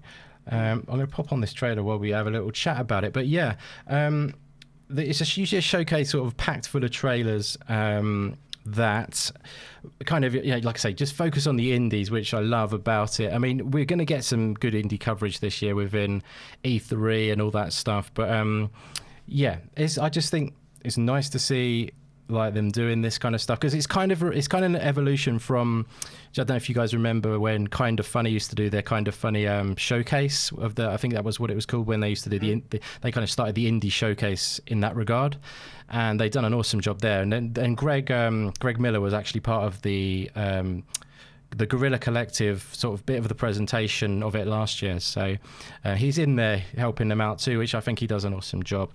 But yeah, I'm looking forward to the Guerrilla Collective. Have any else of you guys heard of Guerrilla Collective, or does it sort of pique your interest to check out some indies? I had heard of it actually, but I don't think I remember getting around to watching it last year. But let's say similar to what you just showed a minute ago, I'm actually on the website as well and looking at some of the games that were revealed last year. Yes, that's on there too. There are a number of these which I have definitely heard of and seen and even played demos of, which is fantastic. One of them is Valheim. Nice. Which I think, as we all know, is absolutely blown up online. Absolutely. Another title here called Ultra Kill as well, which I have played. It's like a PlayStation 1-esque I played first-person shooter. It's bananas, isn't it? Fantastic. Oh, it's crazy. Such a good game. Yeah, it's really good. Did you play that on the PC? I did, yeah. Yeah, because there's no... I don't think there was any controller support when I played. Was there any controller support when you played by any chance? Or... well, I'm quite happily cable to mouse anyway. So I know. I'm rubbish, aren't I? I need to get used to it, to be honest with you. Because it is good if you get used to it, but because I'm originally a console gamer, as you can tell. But yeah, it's a really fun game though, definitely. There's quite a few games like that first person. It's really quite fast paced and zippy as well, isn't it? Oh, very fast paced. You need to have very quick reflexes, yeah. Yeah, definitely. But I was quite surprised to see that on here actually as part of the Guerrilla Collective. So yeah, I mean, 'cause I know there was an itch.io demo, which is what I've played before, and that's obviously one example out of many where I hope this gets a fully fledged release by the looks of it, seeing as it's been advertised on here. So fingers crossed for that. Definitely, yeah. No, they seem to get a good mix of games because like Sable's quite a high profile game on the indie scene. Obviously, it's got a lot of buzz about that game. The game we're looking at right now is called Endling, by the way, if you're wondering. It looks absolutely charming and the art style is beautiful. It's actually a survival kind of game. There is a demo on Steam for this, and you kind of have to sort of look after your cubs and survive in this kind of like kind of desolate world almost, and they're all out to get you, and you have to sort of hide from humans who are out to eat you maybe or take you down. But it's just a kind of like a juxtaposition between like these cute cubs and this sort of broken down world. I think it's really interesting.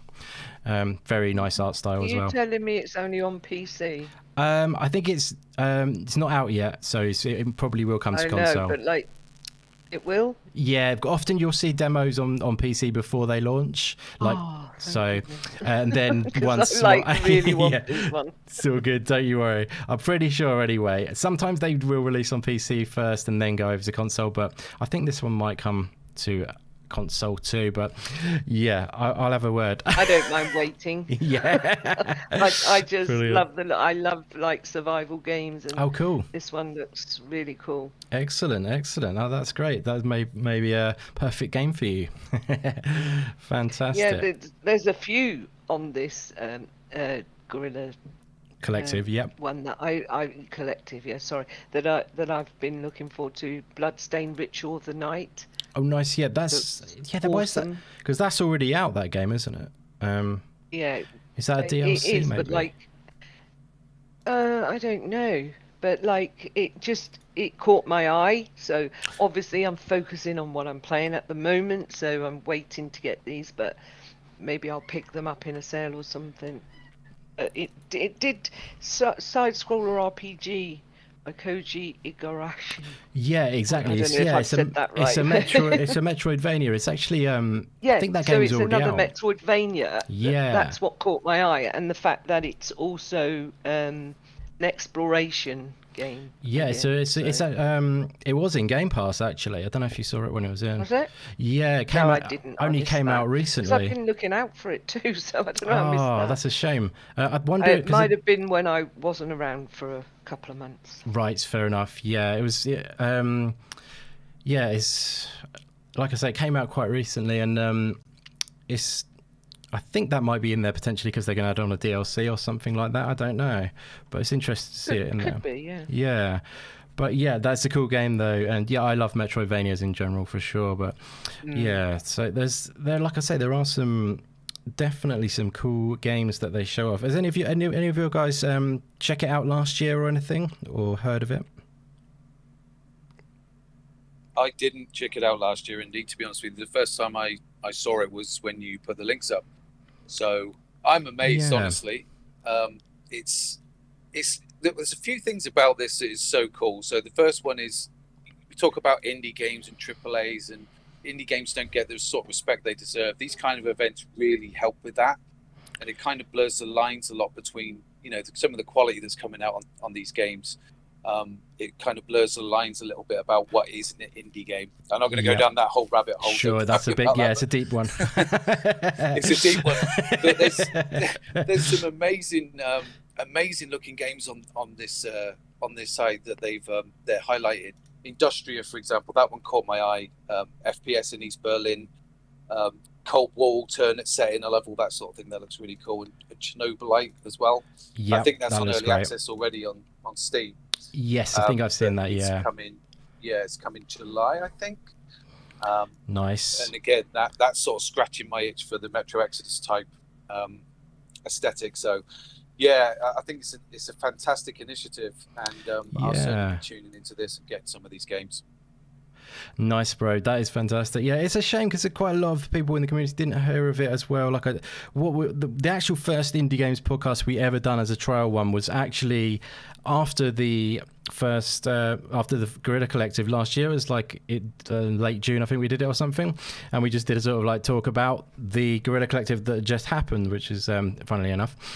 So yeah, this year, like I say, I'm going to co-stream it and with some folks, and have a good time watching it. Hopefully we can get a tiny bit of extra people on board checking it out, because there's some damn good games being shown off in this, and they do a really good job of showcasing it as well, which is a shame. Like I really love the website they've done, and it's just their followers are quite low on Twitter and that. Give them a follow on Twitter, guys. Guerrilla Collective. They are doing a good job, so check it out. I'll tell you what else it did do as well. I mean, the presentation of the site's fantastic. I love it. And yeah, please go and check out everybody in the chat. It's really cool. But it reminded me of some games that completely slipped my mind, like Hello Neighbor 2. Right, yep. That looks so cool, and I like the way they're using AI in that to change Mr. Peterson's behaviours. That's right. By everyone that plays the game. I'm like, that's pretty fantastic. But I'm a little bit worried about how clever it'll actually get, and it becomes impossible to finish. The AI program always comes back to shoot me, so I don't know when you know all of that behind the scenes stuff, maybe you become sort of too analytical over it, is it? Yeah, it's a bit of that, but yeah, I think also the characters as well. I believe they've got some AI built into their core core story as well. So it does change on different playthroughs depending on how everyone else has played the game. So that kind of thing really excites me. It's really cool.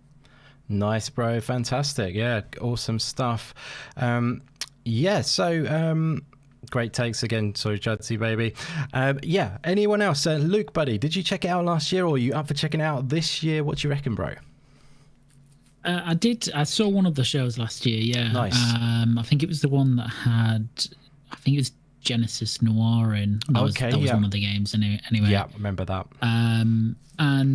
It was really cool. It was quite a meaty show. Actually, yeah, I remember it was. Not quite an Xbox, not quite a Twitch Xbox though. Nothing's quite that. Yeah, nothing quite gets to that level. That's true, actually. I've still got PTSD around that show. Yeah. So I love it. Yeah, it was a cool show. Last year, I like I say, I only watched one of the days. I mean, they had free, didn't they? You said so. Yeah, free last year, 2 this year. Free, yeah, and 2 this year. So yeah. I'll definitely be checking it out, and I think that they're really good shows in a way because they keep the train going. You know, the E3 train. You know, you're kind of engrossed in content, and you know, it's another show to watch, right? More games to see, lots more games to see. So I think it'll be cool, and I'm looking forward to it. Definitely, my friend. That's great. Yeah, I mean, it's a good like warm up on the 5th as well before the big boys come in or whatever. You know, but for me, obviously, it's Christmas at that point by already. So, but yeah, actually, I was looking through these last night. Trash Sailors is a really cool co-op game, by the way, guys. It's I'll show you that in a minute. But I just found this one. I've never seen this before.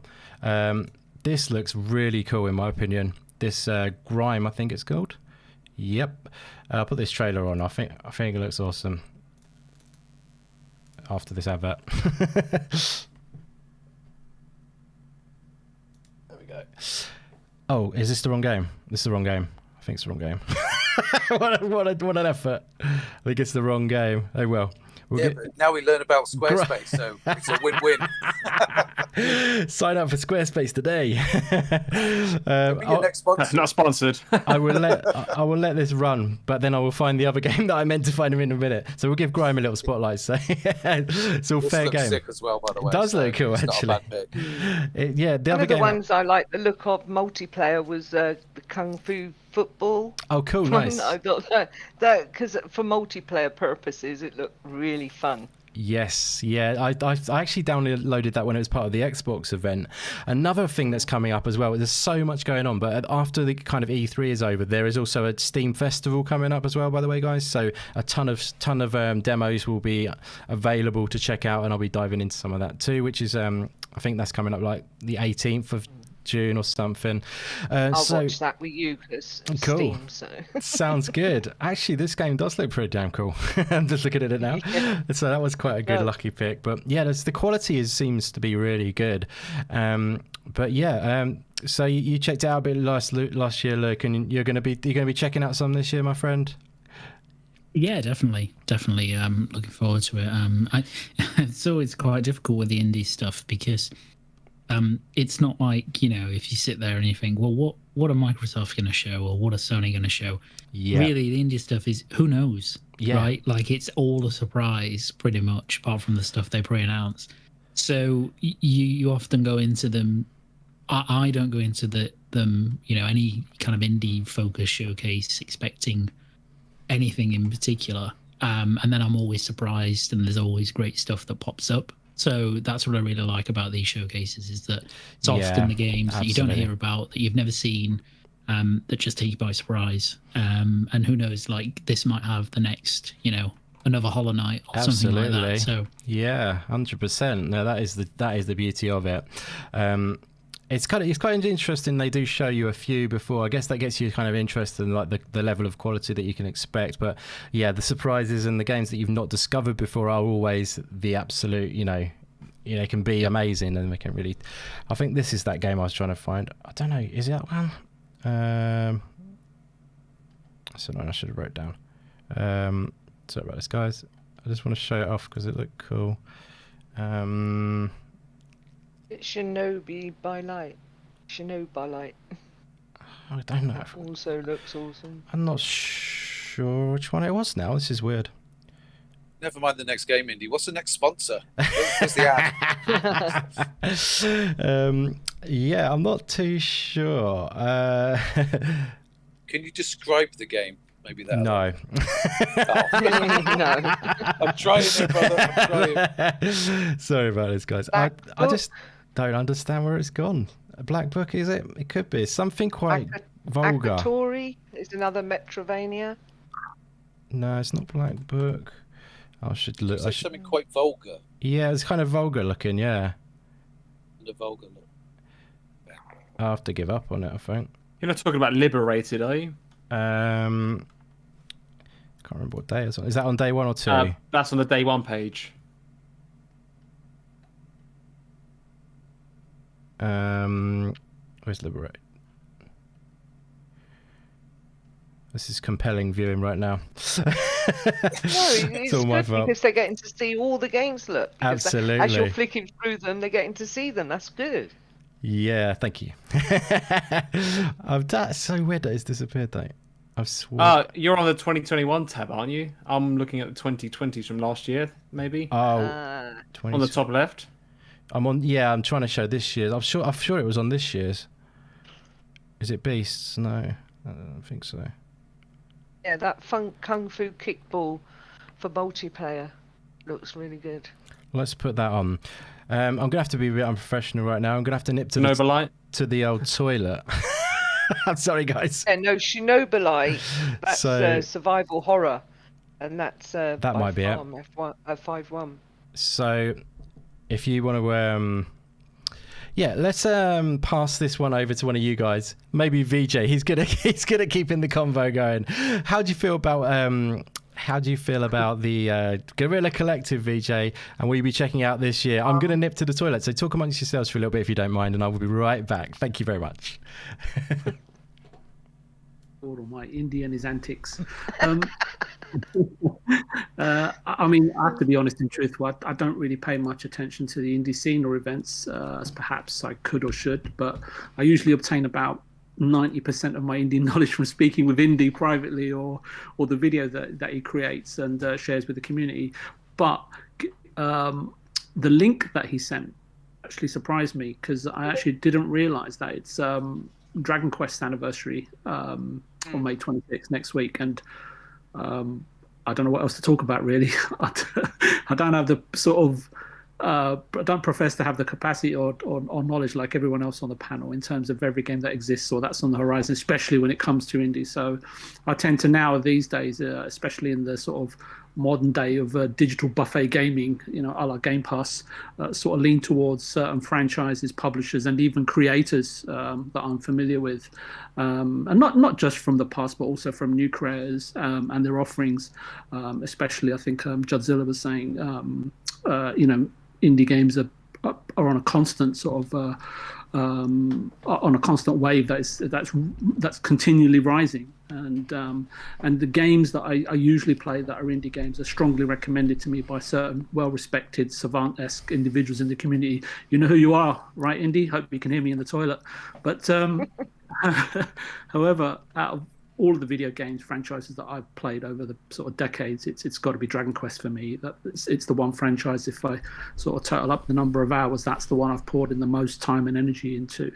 What I can say, well, I guess, what can you say about, I don't know if you guys are familiar with like Yuji Horii and Koichi Sugiyama and Akira Toriyama, and those three guys as a team on a franchise that sort of spans, I guess, coming up to 30 years is unheard of in the games industry. I'd love to be corrected. I just have no idea whatsoever. But if next week, actually prior to June, it is pretty quick.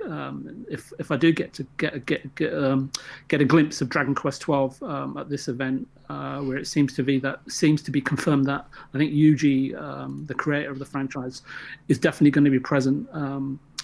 I'd say I'd be totally made up, like a brave and inquisitive kitten, so to speak. But at the end of the day, it's I think it's going to be a fantastic summer for everybody that's that's involved with gaming. And I don't know when Indy's coming back, so I guess I'll pass I'm back. If you can hear me, can you hear me? Oh, Right? I was running out of material. Sorry about that. Running out of material. I was gonna say, you know, I felt like Uncle Albert, right, filling up the glass coffee decanter with gravy, you know. Just come on, boy. Glad you're back.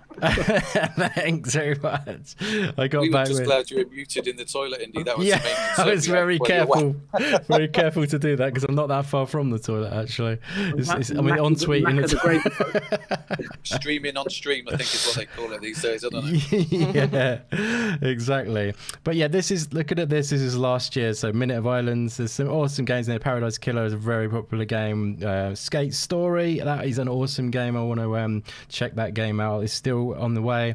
But like there is so many games that they showcase, and they do a really good job of it. We won't spend too much more time on this because not many of you guys have checked it out yet, but that's the purpose of this, to bring it to the forefront and you know, show it to everyone. Check out the Guerrilla Collective. It's on, like I say, this year. That's last year's one. This year is the 5th and the 12th of June, and look out on the channel because I will do a co-stream of it.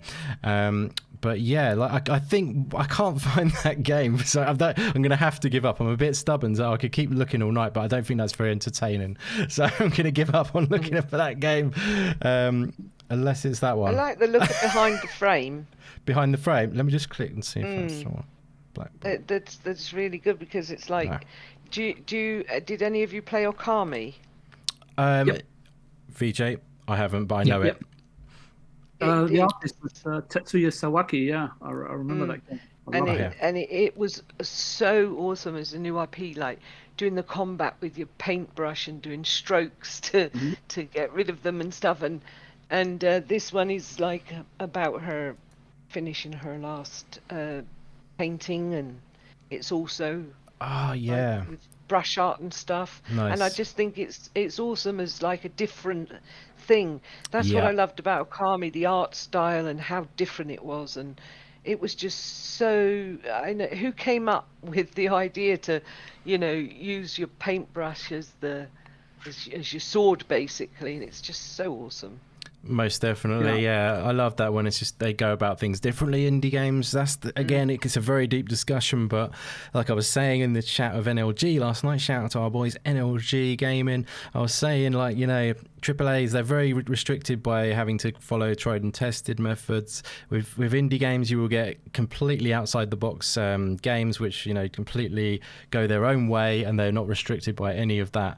Having to have a proven method that works, kind of thing, to make money, to prove for the investors, etc., etc. So yeah, it's awesome that indie games are pushing forward that creativity in the industry. So definitely, yes. So I think maybe. Oh, I've just sorry, I've done the wrong one there. Yeah, I kind of was hoping to find that game, but I don't think I am going to find it. So yeah, maybe we'll move forward. Check out the Guerrilla Collective, as I say, guys. It's coming soon, and I will kind of kick it all off almost. So the 5th of June, and as I say, I will stream it on the channel. And yeah, looking forward to that. Did anyone else want to say anything else about the Guerrilla Collective before we move forward? I think I totally tanked it. I'm really looking forward to Akatori because it's like Metroidvania again. So nice. That's another one that looks really cool. Awesome stuff. Yeah, I mean, I just think it's amazing that all these indie devs are getting the shout outs they deserve. Most definitely, yeah. Here's actually the sponsors, which tends to be the people who are showcasing as well. So there is quite a good selection, all in games. You know, there's Xbox obviously on there, and PlayStation. You know, lots of great ones. Thunderful, which are a great publisher. And they do some great games. They are publishing the Gunk, I do believe. So you never know, might turn up on this. I think the Gunk might even turn up somewhere else, actually. It will be probably at E3. Definitely, probably. Definitely, maybe. probably. Definitely, maybe. I mean, I think it's one that's going to be at E3 because it looked pretty turned out when we saw it back at the. Good shout. Yeah, because they did say September 2021 release date back in a long time ago. Yeah, they did. So yeah, let's go. I mean, we've got a few events to cover, but what should we go for? Let's just quickly move. Actually, I'll tell you what. Let's do E3, shall we, guys? Because I know you're probably chomping at the bit to do actual E3, Xbox conference, and all that goodness. Maybe we'll dive into what we think we'll see at those, at the actual kind of like Nintendo and Xbox conferences. We'll just go free flow on that, and then after that, I want to do the Summer Game Fest too, because that's been announced recently and possibly has an even stronger lineup than potentially E3 does. So what we'll do right now is we'll transition into, like I say, a bit of E3. And are you guys excited for, say, the Xbox and Nintendo conferences for E3? And what do you think we might see? I know you'll probably want to steer towards maybe more the Xbox side of things, which is totally fair enough. But if you want to speak about the Nintendo too, I'm just going to let you go off the kilter, however you want to go. Dive into it, guys. Monologue, however you want to go. But I'm mad at Nintendo right now. So you're mad at them, are you? Would you like to start off, Lupa? Maybe you can just let us know what you think what games you think we might see at E3 at the EC3 conference. Well, it's different with Nintendo. It's what I want to see and what they may show. I don't want ripping off again. Thank you very much with the Mario All-Stars stuff. But it's also Zelda's 35th birthday. Where is our package for that? Like, most of the Zelda games that people will remember were like based on the DS, and you haven't had them to be able to play them on the TV. And so with her 35th birthday coming, we all thought in the Zelda community that we might get, say, Ocarina of Time, Majora's Mask, maybe something like that ported onto the Switch. That's what we were hoping, like they did with Mario All-Stars. They gave you Galaxy and 64, I think it was, and Sunshine. And all games that we've all played a long time ago and paid for a long time ago, they bundled them up into a little package and said, here you go, have them again, but only till March. After that, you can never buy it again. Cheeky. So a lot of people fell for that. And when you actually looked at it, there was hardly nothing remastered. It's a little touch up here and there. And I don't think Galaxy was touched at all. So, I don't like that sort of practice. But people buy into it because they love Nintendo. I'm looking forward to seeing lots on Nintendo regarding indie games, but you never know with Nintendo. They come out the side door sometimes, and it's a bit worrying. But I do, the new Mario Golf is supposed to be good, but it just reminds me of the Mario Wii Golf. So I think they've added a little bit more, but I don't know with Nintendo. I don't know what they're doing, and they're seeming to blame COVID for a lot at the moment, so I don't know. But with Xbox, I'm really, really looking forward to a lot of the games that are coming for E3. I'm not, on the other hand, this won't be liked very much, but I'm not looking forward to Starfield. It's a game that, there's hype for it, but until I get my hands on the controller and play it, I'm not that really bothered about it. Exactly. That's why I feel. Always do this. Nobody knows what it's like yet, and the people. Nobody even everybody's saying it's going to be in space and like Mass Effect and blah blah blah blah blah. Yeah. Well, you don't know. It could be about, I don't know, a star that fell from the movies and is living in a field. Who knows? Could be about farming. Idea. Yeah. Could be about a night photographer who takes pictures of the stars in the field. Paparazzi. He's a paparazzi. I don't know. I get what people are saying and why they're hyped. It's Bethesda, but Bethesda let me down with Fallout 76, so I'm not really that hyped for it until I see it, see how it plays, and then I'll give my opinion.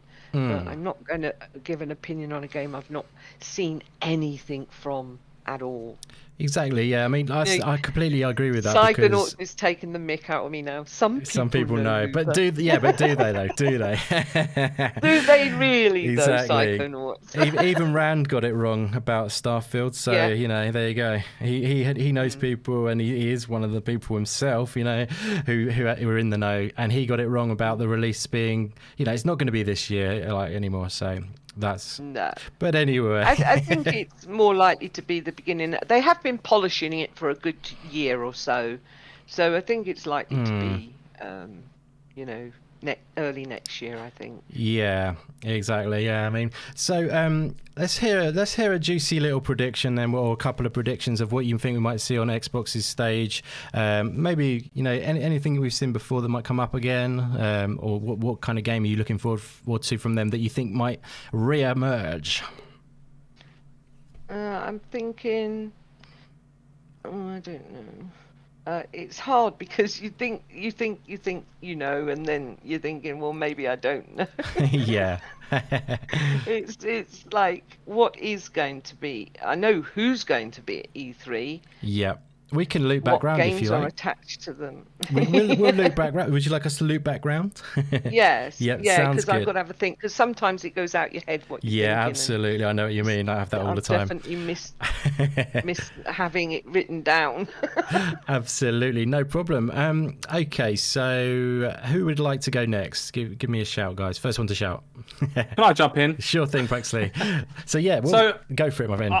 I was actually going to bring this kind of back to indie games just for a bit, because I've got 3 in particular I'm quite looking forward to. And awesome. They are coming to PC as well, but they are mainly on the PlayStation side. So, first one I'm really looking forward to seeing, and I'd like to believe we're seeing it this year. I know PlayStation aren't doing an E3 necessarily, but I know they will be doing a show at some point in the very near future, no doubt, in some capacity. But I really would like to see Kenna and the Bridge of Spirits. Really looking forward to seeing that. Yeah, that's gonna. Yeah, for PlayStation stage wise, you mean kind of that might be on the because PlayStation have been announced to be going on the game summer game. What's it called? Summer Game Fest, isn't it? Is that where they're going to be? I know this is meant to be E3. I know they're not going to be at E3 directly, but I'm sitting there thinking something must be announced in some capacity, right? At least off the the non-first party stuff. So Kenna, that's been going to come out on PlayStation and PC through the Epic Games Store, and I think I'm pretty sure I was going to have a look in a second. I've got a little graphic which shows who's going to be at the Summer Game Fest, and that's, like I say, been announced now, and that's going to be on.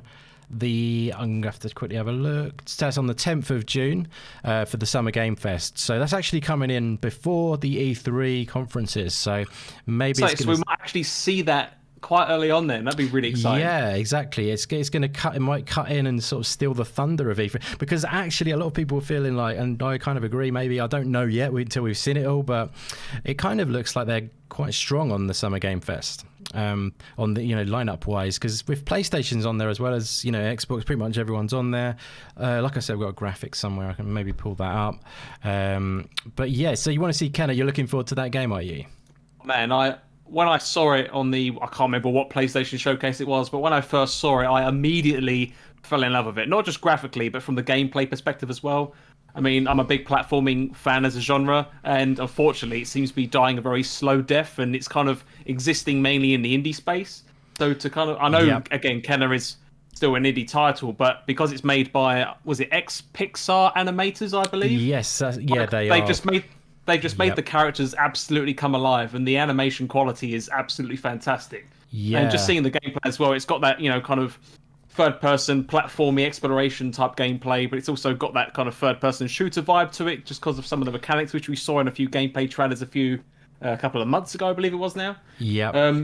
But yeah, this is a game I really cannot wait to see. Yeah, Kenna looks awesome. It's got a release date already, hasn't it? It's August the 27th, I think. Did you know that, or? I knew it had a release date. I didn't realise it was in August. That's quite exciting to know. Again, cool. I'm glad I could bring the news. Thank you very much. I'm more excited for it now.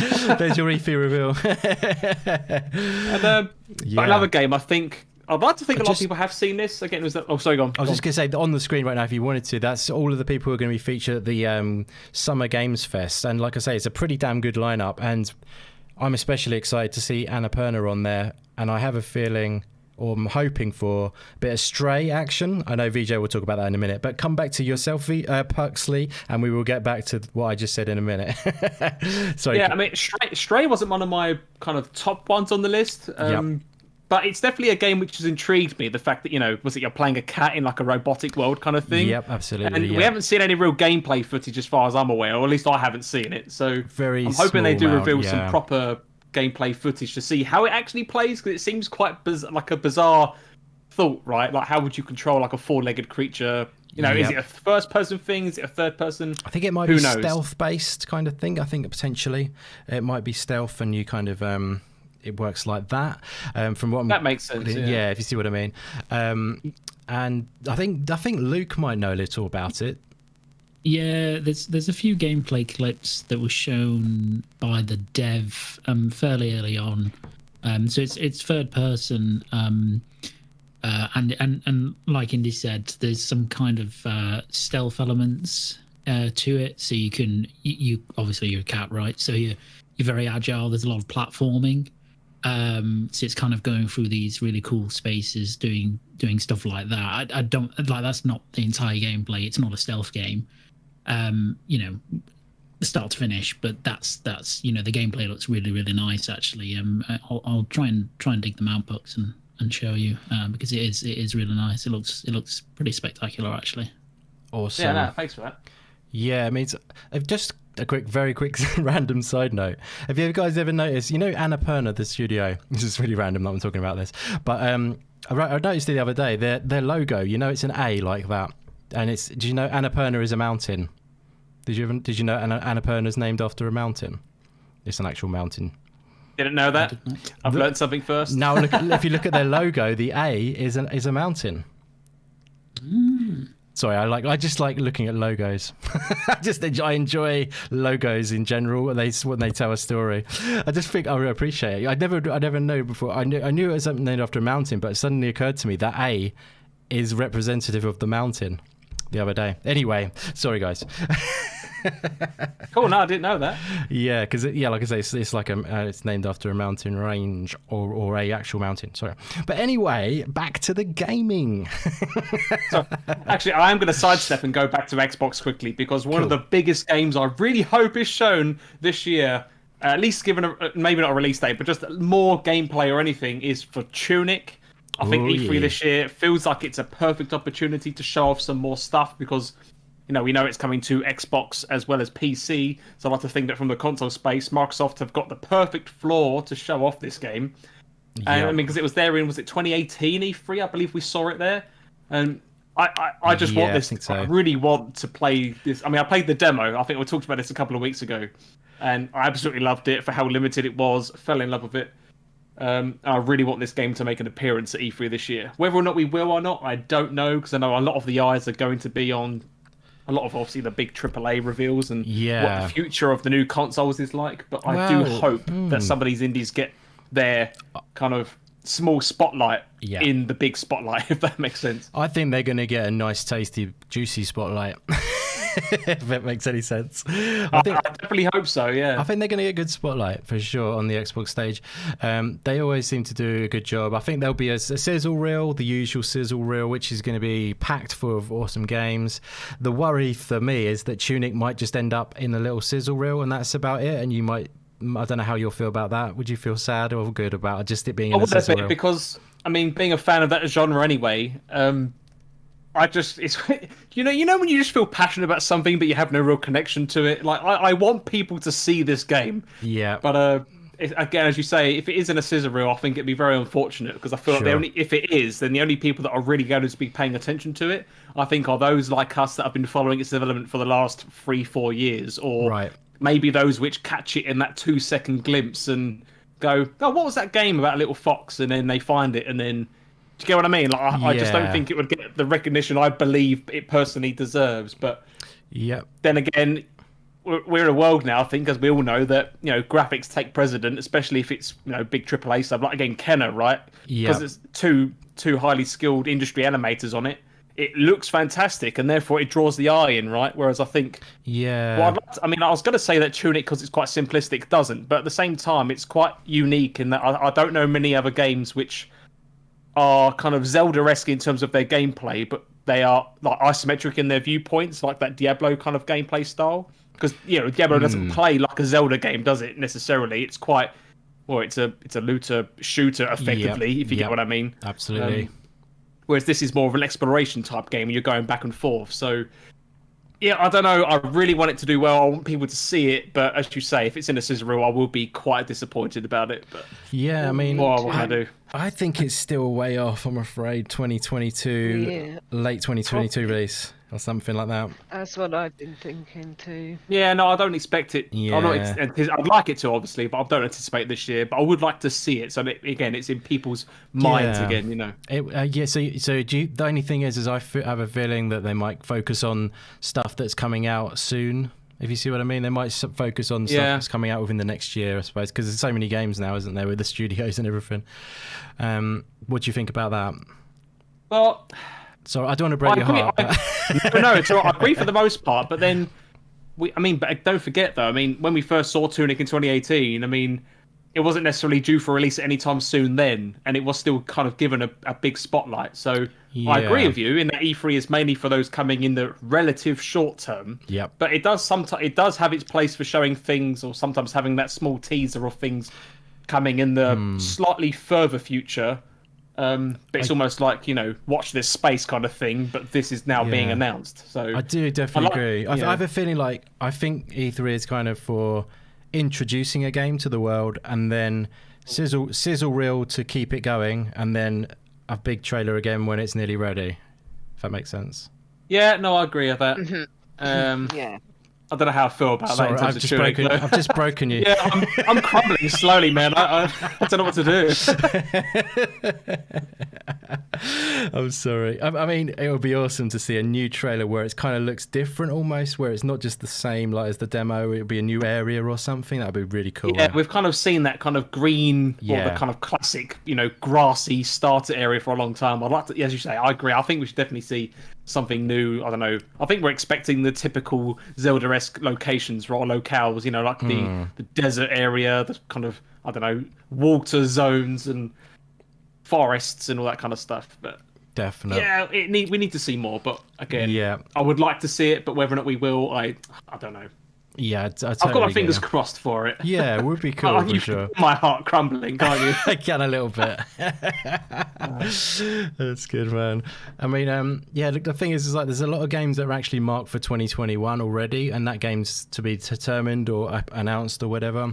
That's the kind of my thinking. It's very boring, realistic thinking, I suppose. But with Death's Door or something like that, that's got 2021 marked. You know what I mean? And I know, Looper, you're looking forward to that game, aren't you? Oh, so much, yeah. Death's Door, and I don't know about Loot River. Is that marked down for this year or next year? I can check that actually. Because that's another one. Art of Rally, that's coming. Maybe that will get shown. Yeah, that probably will actually. That's coming this summer. It's announced as. And Exo Mecha. Yeah, I don't know too much. I know exactly the game you mean. I don't know about the dates and stuff for that one. No, I don't either. I've not checked them out, but they're the sort of indie game, and I'm looking forward to isometric. Tunic being it's stuck in my head. It's like I so want to see some more of Tunic. Yeah, I can see why. I mean, I get vibes. With Death's Door, I can associate them quite closely. Them two games. Yes, they're very similar. I think. Yeah, they got the same sort of feel to the That's perspective. The Breath of the Wild Zelda-y type. Yeah. Isn't it? It's like, and that's what I'm looking forward to most from Nintendo. If they don't give us something on Breath of the Wild 2, I might just throw my Switch in the river. I don't know. I think most of the Nintendo Zelda fan base are going to feel the exact same way. I'm definitely in that boat as well. I definitely believe we should hopefully see Breath of the Wild 2 stuff. Fingers crossed. We've got to, haven't we? It's been so long, and they've barely shown us anything or hinted at anything. I mean, the only thing I do know is that it could be co-op. they could incorporate co-op. Which that would be really Breath of the interesting. Wild 1, in Breath of the you're Wild. walking off with like Breath of the Wild. Sorry, but I yeah. say 1 because people get confused sometimes. But in Breath of the Wild, you walk off with Zelda, and it could be that Zelda becomes a playable character. Yep. Which would be different and would be awesome. So, like, maybe parts of it would be co-op. Maybe you could play co-op throughout. I don't know. But I think more likely parts of it would be co-op. And we've seen that little clip of them down underneath in the caves, haven't we? And Yeah. with what's his face going mental in the middle sort of thing. But Ganondorf, I always say it wrong, so I usually say Gandalf, but I don't Nice. I mean Ganondorf.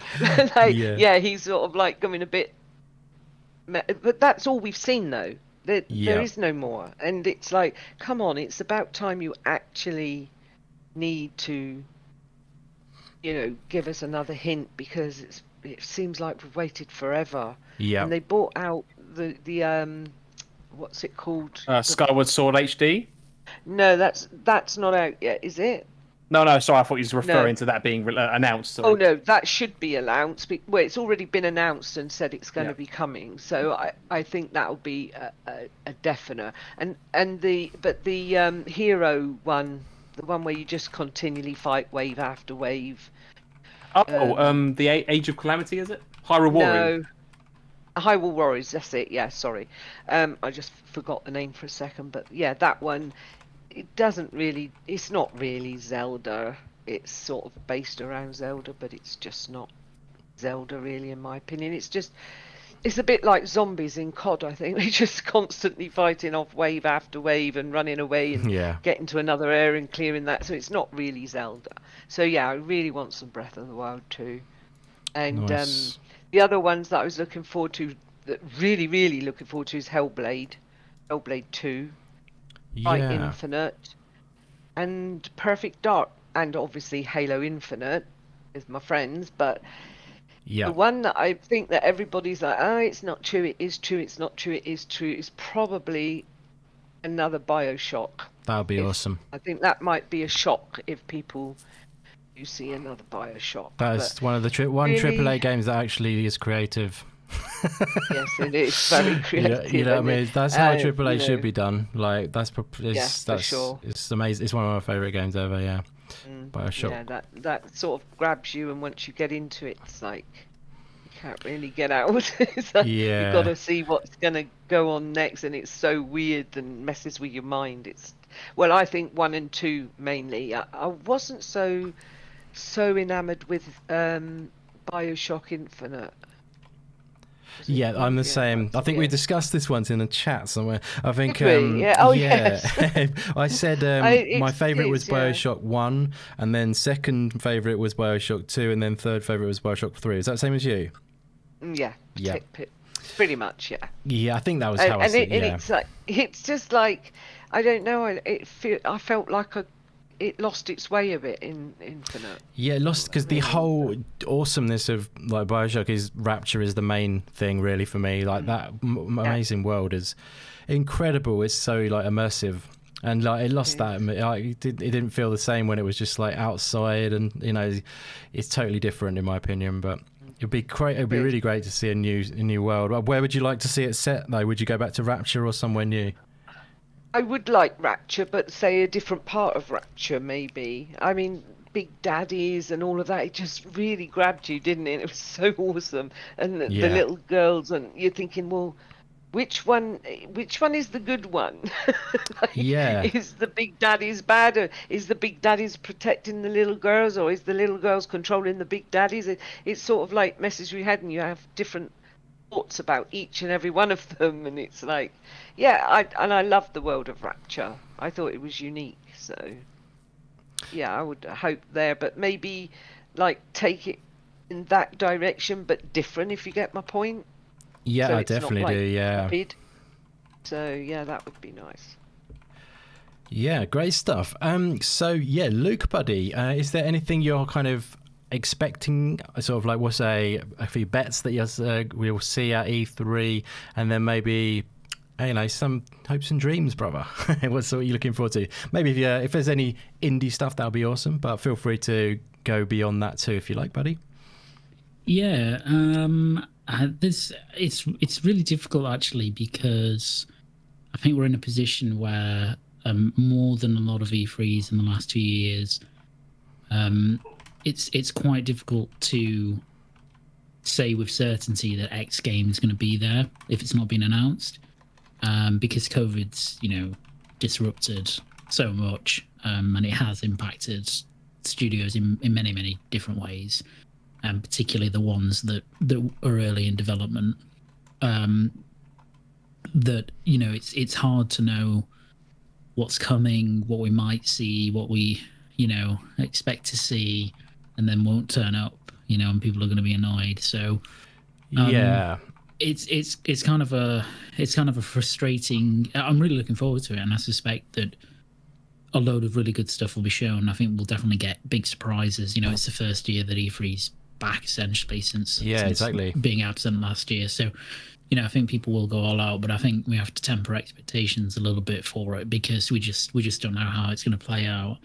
Yeah, I mean, the way I feel it, just quickly get in there, like people might be feeling like I'm super hype, over the top. The reason I'm like that is because I'm never really disappointed. I mean, some people fix their hopes on one game. They go, right, if Halo Infinite isn't there, that's it, I'm out. You know what I mean? If you're open-minded about gaming in general, I feel like you're always going to be happy. If you're cool with all kinds of games coming from all kinds of areas, like you say, you don't know what's coming. So as long as you're open-minded about gaming, this is not me saying this towards you, by the way. I'm saying this towards if people might see me on Twitter going, oh, I'm so hyped, but you know what I mean. But I am genuinely really hyped for it, and I will love every moment of it. I love the fact that it's gamers coming together to celebrate gaming as a basis, even if there was not like a million games that were amazing or whatever.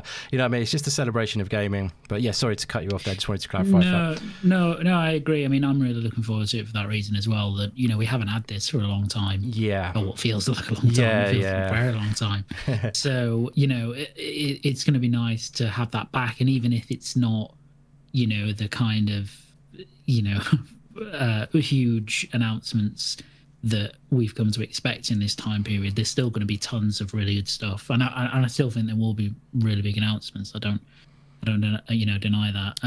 I think in terms of, if I was taking kind of the main guys quickly, Nintendo, I'm sure they will show some Breath of the Wild 2 stuff. They already said earlier in the direct in the year that look forward to more information on that this year. It makes sense to show it off at E3 or their E3 part. Microsoft is quite a difficult one because I'm sure we'll see. I mean, obviously we're going to see Halo and probably some Starfield as well. I think Jeff Grubb pretty comprehensively shot down stuff like Hellblade, interestingly being there, which is a bit disappointing. I heard that. But again, that was announced way too early. Probably that showed through the quite abysmal update that they gave on the Xbox showcase that time, where they just said, "Here's Hellblade 2. It's set in Iceland. All right, see you later." So that's disappointing. Perfect Dark, miles away. There's a lot of stuff like that. So I think it's probably exciting in a way, because there's a lot of stuff that I think definitely won't be there on that, but that we'll see some kind of new exciting stuff. And I suspect Microsoft, will big up a lot of the indie games coming to Game Pass on that show, because it makes sense to do that. Yeah, most definitely. Okay, well, to give you a little compass or whatever back to, maybe if I fire a couple of questions for you then. And maybe all of you guys, Cuphead, the delicious last course, yes or no, going to be there? I'm not hopeful. No. I don't think so. No. How about Vijay? Cuphead, the delicious last course, the DLC. Think it'll be there? No, I never even played the game, to be honest with you. I have played the game on my nephew's PC. I didn't quite get on with it. So, Yeah, I think it's not going to happen. It's still, they've had so much else going on with the TV series and everything, haven't they? It's been like busy, I mean, there's some games I know you're excited about, Luke, like Season and stuff like that. I know it's not going to come up on the Xbox conference because it's not an Xbox game, but Summer Game Fest. Do you think it's time to see it on Summer Game Fest, PlayStation? Yeah, I think so. I think I think so. I think we'll see a bit more of it. One game just to this is technically an indie, I guess, even though it's published. It's supposed to be published by someone who's not an indie. Yeah. One game, and I'll see how many people remember this, but this is my kind of,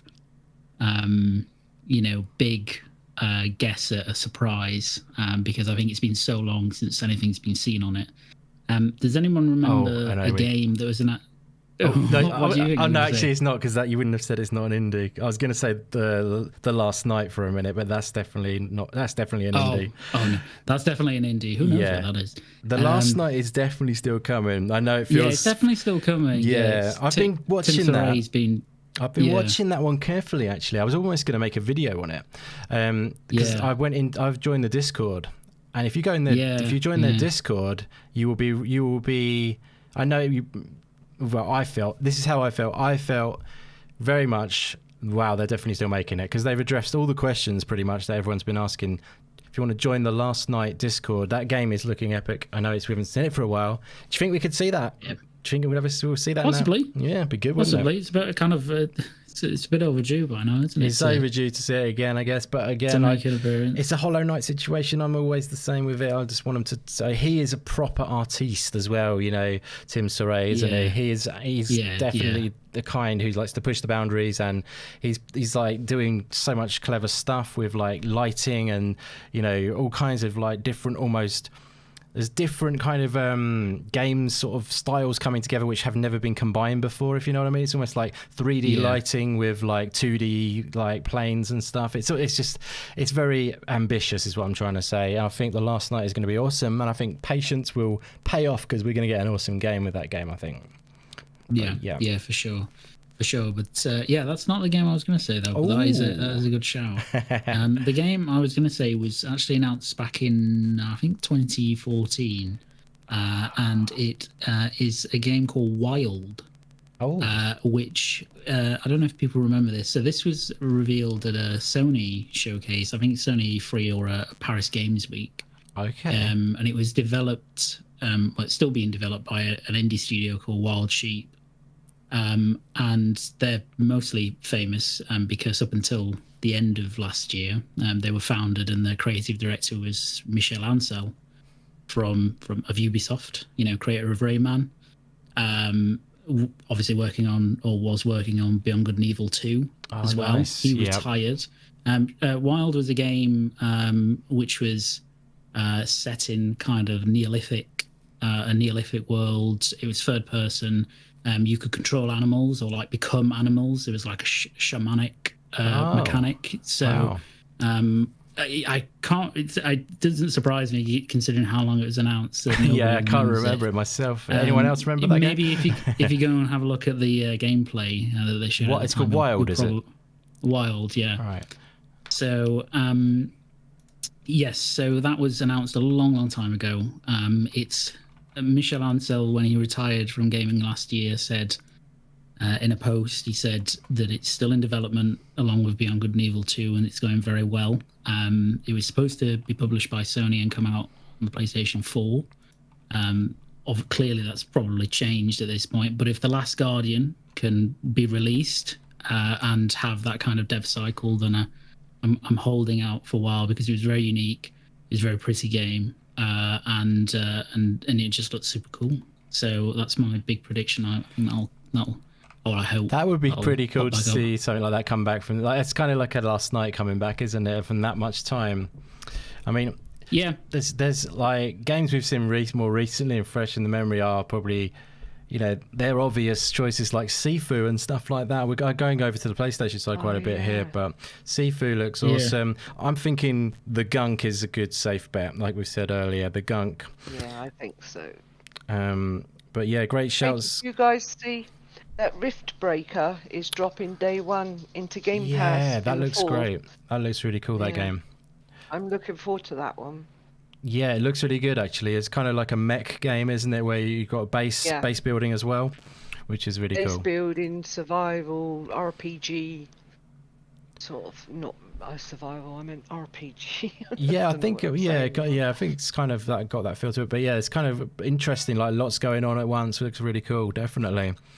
I mean, and it dropping again into Game Pass gives it a good boost. Gives it a great boost, definitely. It's interesting to see that get picked up because that's quite a low key sort of game almost, and then they picked that one up. There's things like Dead Static Drive, if anyone's seen that game. It's super kind of stylish kind of art style, 80s vibes, and you kind of like a survival game where you're on a road trip, and it's top down style, and it's kind of like I say, very stylized look to it. It looks really good. And yeah, there's loads coming as Dusk Falls as well. That could be in the Xbox again. That looks really cool game. The one where it's sort of like pictures that come alive kind of thing. Also as well, I know with the Gunk is being made by Image and Form Games, and they've actually recently rebranded their sort of section. I don't know if anyone saw that on Twitter, but the Gunk have now it's sort of changed up because they want to keep the because they also make the SteamWorld game. Actually, there's Static Drive just flick past on the screen there. It did. So what was I going to say? Yeah, so they are still making the SteamWorld games as well, which is pretty cool. But they've actually rebranded it because they're going to sort of like have a name for just the SteamWorld games they're still making, and then the Gunk is going to be made by a sort of different subdivision or whatever. But they also announced there are a couple of SteamWorld games in production at the moment, which is pretty cool. So we may get some sort of announcement on that. I don't know how. I know. Have you played some SteamWorld games, Lupa? Or I do like SteamWorld games, but like it's they're rare that they actually grab me in between. That some of them are good. Yeah, some of them. I really enjoy. I mean, SteamWorld Dig 2. I really enjoy. I've got SteamWorld Heist sitting there, and I do know Luke's played SteamWorld Heist, haven't you, Luke? I do believe, and you're a big fan of it. Really fun. I think that's one in my backlog. That game, I think that's where that is. I need to get into that because it's a turn-based game that sometimes puts me off, but I really love the look at it, and I kind of like. Oh, is it? Yeah, so I feel like I'm it's not a fan either. Yeah, I'm sometimes a bit sort of dubious, but at the same time, I feel like that one's worth a try, and it's good to step out the comfort zone sometimes. But yeah, Puxley, did we go to you to have a little? Did you do? I can't remember if we did you, Puxley. Sorry, for a little. We did. We did you first, didn't we? Talked quite a lot about tuning. Yeah, I've just gone brain dead. Talked loads about tuning. Yes, we did. And took Vijay. My thunder. That's why we went around yeah, that's right. We didn't do Vijay, I don't think. Vijay, let us know what you would like to see from like maybe the Xbox conference, or if you want to talk about Nintendo, or anything from like the E3 period. What would you like to see? What do you think we'll see? Fire away, my friend. My goodness, it's that time of year again, isn't it? Right, that opportune time where publishers and platform holders are pulling at heartstrings to loosen consumer purse strings. Yes, indeed. They're going to come and get you. I mean, you know, I sort of spent a lot of time in development, so I always look at it from a development perspective. And for me, I would like all the developers to do really well and feel good about when their work is showcased. I mean, you guys probably know, been on enough podcasts, that they work incredibly hard, right, up until the last minute on many occasions to deliver content for these events, and it really is a difficult task.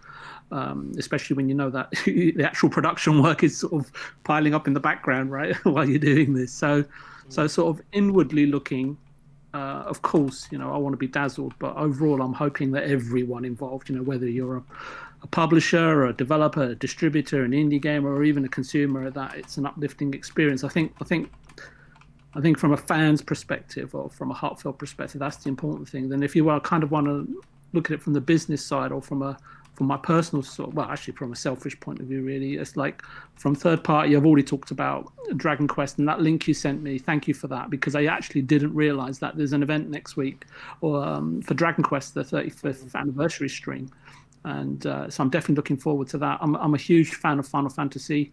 Again, another Square Enix title. And I'm not sure if we'll see the remake part 2, given that I think they're probably going to be putting all the resources behind Intergrade. Xbox, look, I've spoken about Xbox a lot yesterday and over the previous weeks on Boom's channel, as you probably know. I probably know he listens anyway.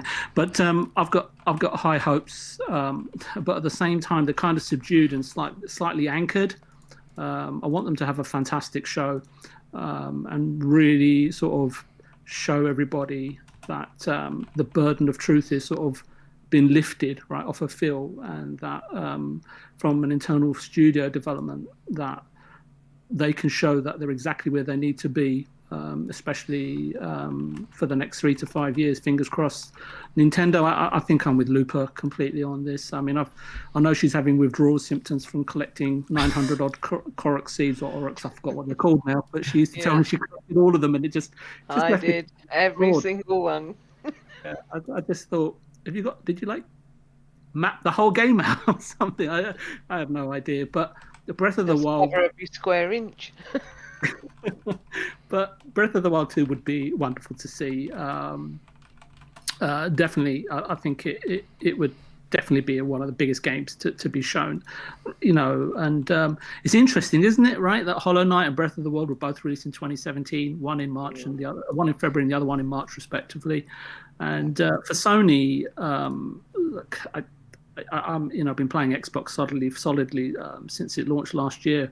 From Sony, besides the incredible Ratchet and Clank from those wonderful girls and boys over at Insomniac, I'm really looking forward to God of War Ragnarok, and that's probably what's going to push me to purchase a PS5. I really respect Corey for how he's able to sort of consciously, consistently, and creatively evolve whatever role he takes out of studio, and that's a really difficult talent or ability to find, especially with someone with his personality, his demeanor. And just the way that he honestly and openly presents himself, what you see is what you get, and that's also a very rare commodity, let alone at publishers and developers and studios, but just in humans generally. But I think I'm going on and on and on here, Indy, so I'll just to shut up now. No, loving it. We're loving the Vijay goodness. I definitely agree. It's nice to hear you like the positivity. You really want to get them to nail it down. I've just left that open. That'll suit me.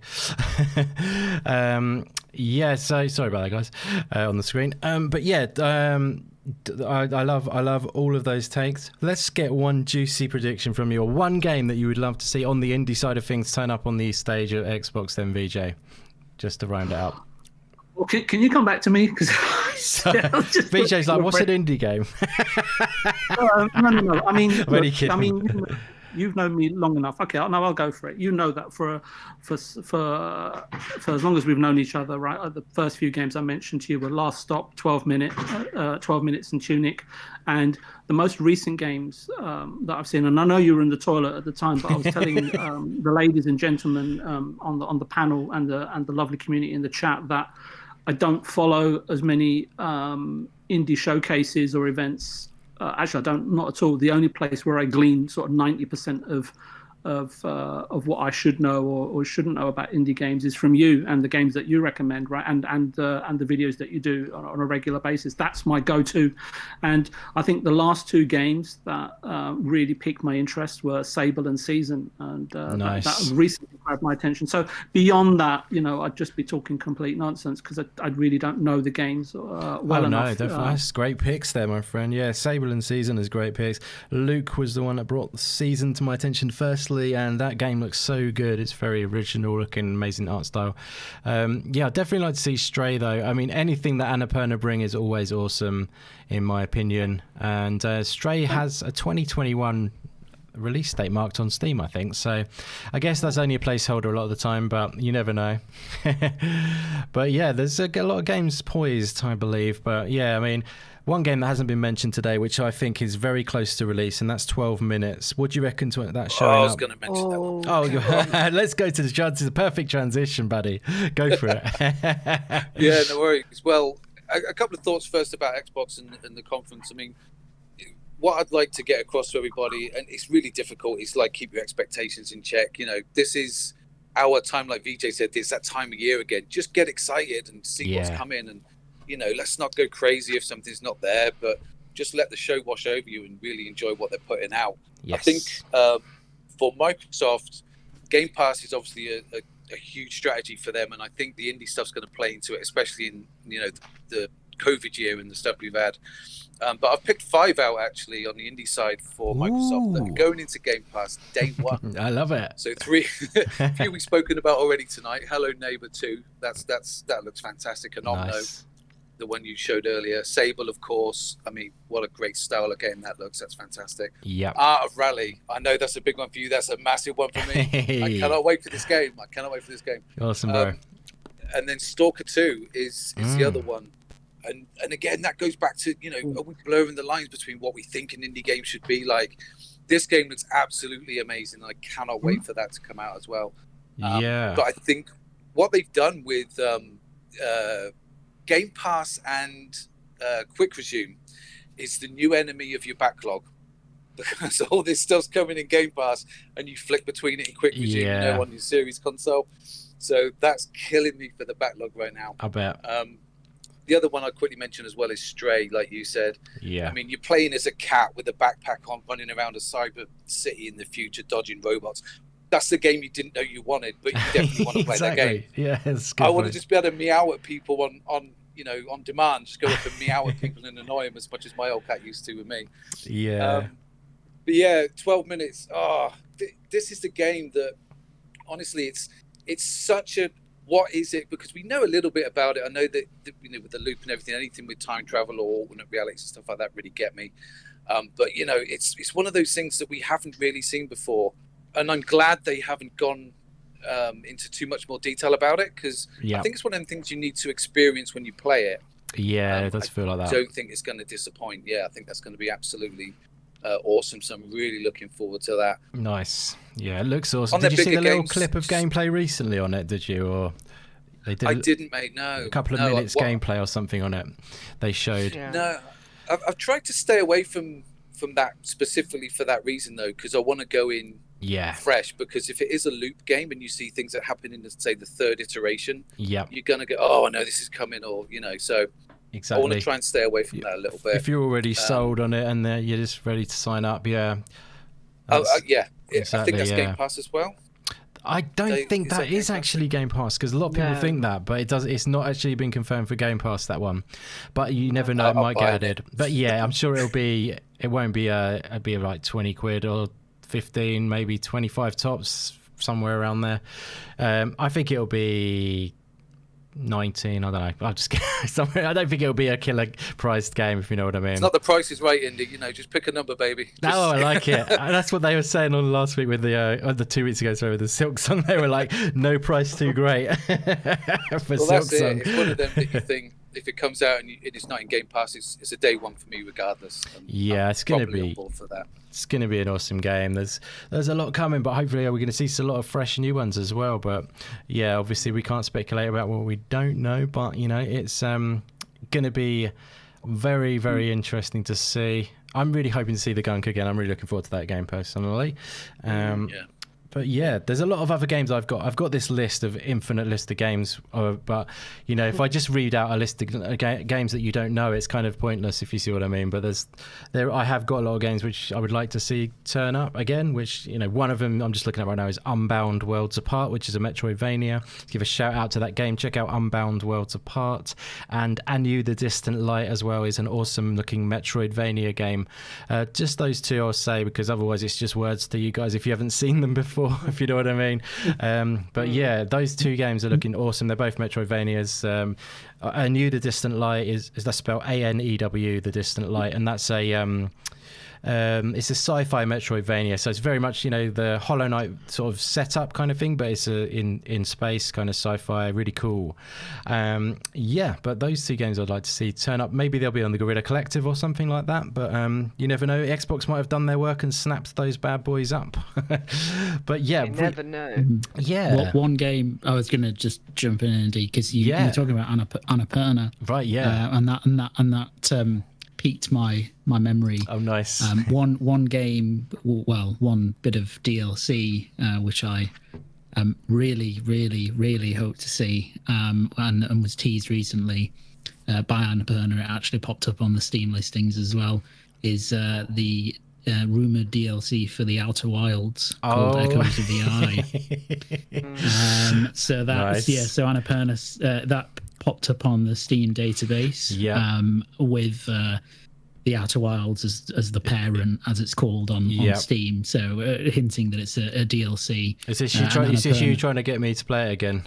Well, of course, yeah, always is. It's trying to get anyone to play that game because that game is amazing, though. It's one of the greatest games ever made. I can see that. So many people say that. I will keep saying that till I'm dead. It is a phenomenal game, and it's a crime people haven't played it. People should be locked away. Oh, is that me? Or it must be. Well, yeah, you should be. I mean, I'll have to do the podcast. But yeah, no. So I really Annapurna sent out a tweet, which was just an eye. And Morbius Games, who are the developer, kind of retweeted that with an eye of their own. So, so it's clearly coming. That's cool. The eye is an important part of that universe. To give any more away would be spoiling it, but it's just fantastic. So nice. It's what I'm looking forward to, but also my way of plugging the Outer Wilds. I know how highly celebrated that game is, so it is on me essentially to get my asking. I have played it, obviously, just to clarify for people that don't know, but I just couldn't get into it. I found it a bit sort of slow. I don't know. Would you agree it's quite slow? No. It is. No. What does that even mean, slow? What do you mean? It's not an action game. Slow paced. It takes its time.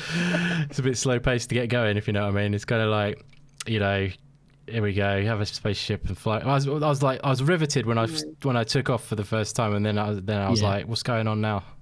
You know what I mean? I was like, where am I? What am I doing? I mean, I know I've praised Hollow Knight for not holding my hand, but in this game, it doesn't hold your hand really. I felt, and I was a bit confused. No, it doesn't. It doesn't hold your hand at all. I need you to hold my hand. That's why. I need to tell me. You need to give me a little tutorial. Yeah, give you a little thing about what's going on. Yeah, I think that might help because some of the tools and stuff I was a bit confused by. Would that make sense to you? Yeah, I see what you mean. Yeah. Some of the bits that you get. Yeah, but I mean, it does signpost you initially, you need to go and do this, and then you kind of figure it out from there. I enjoyed doing the takeoff and landing, and then I was like, now what? There's nothing here. and then I fell down a massive ravine or whatever.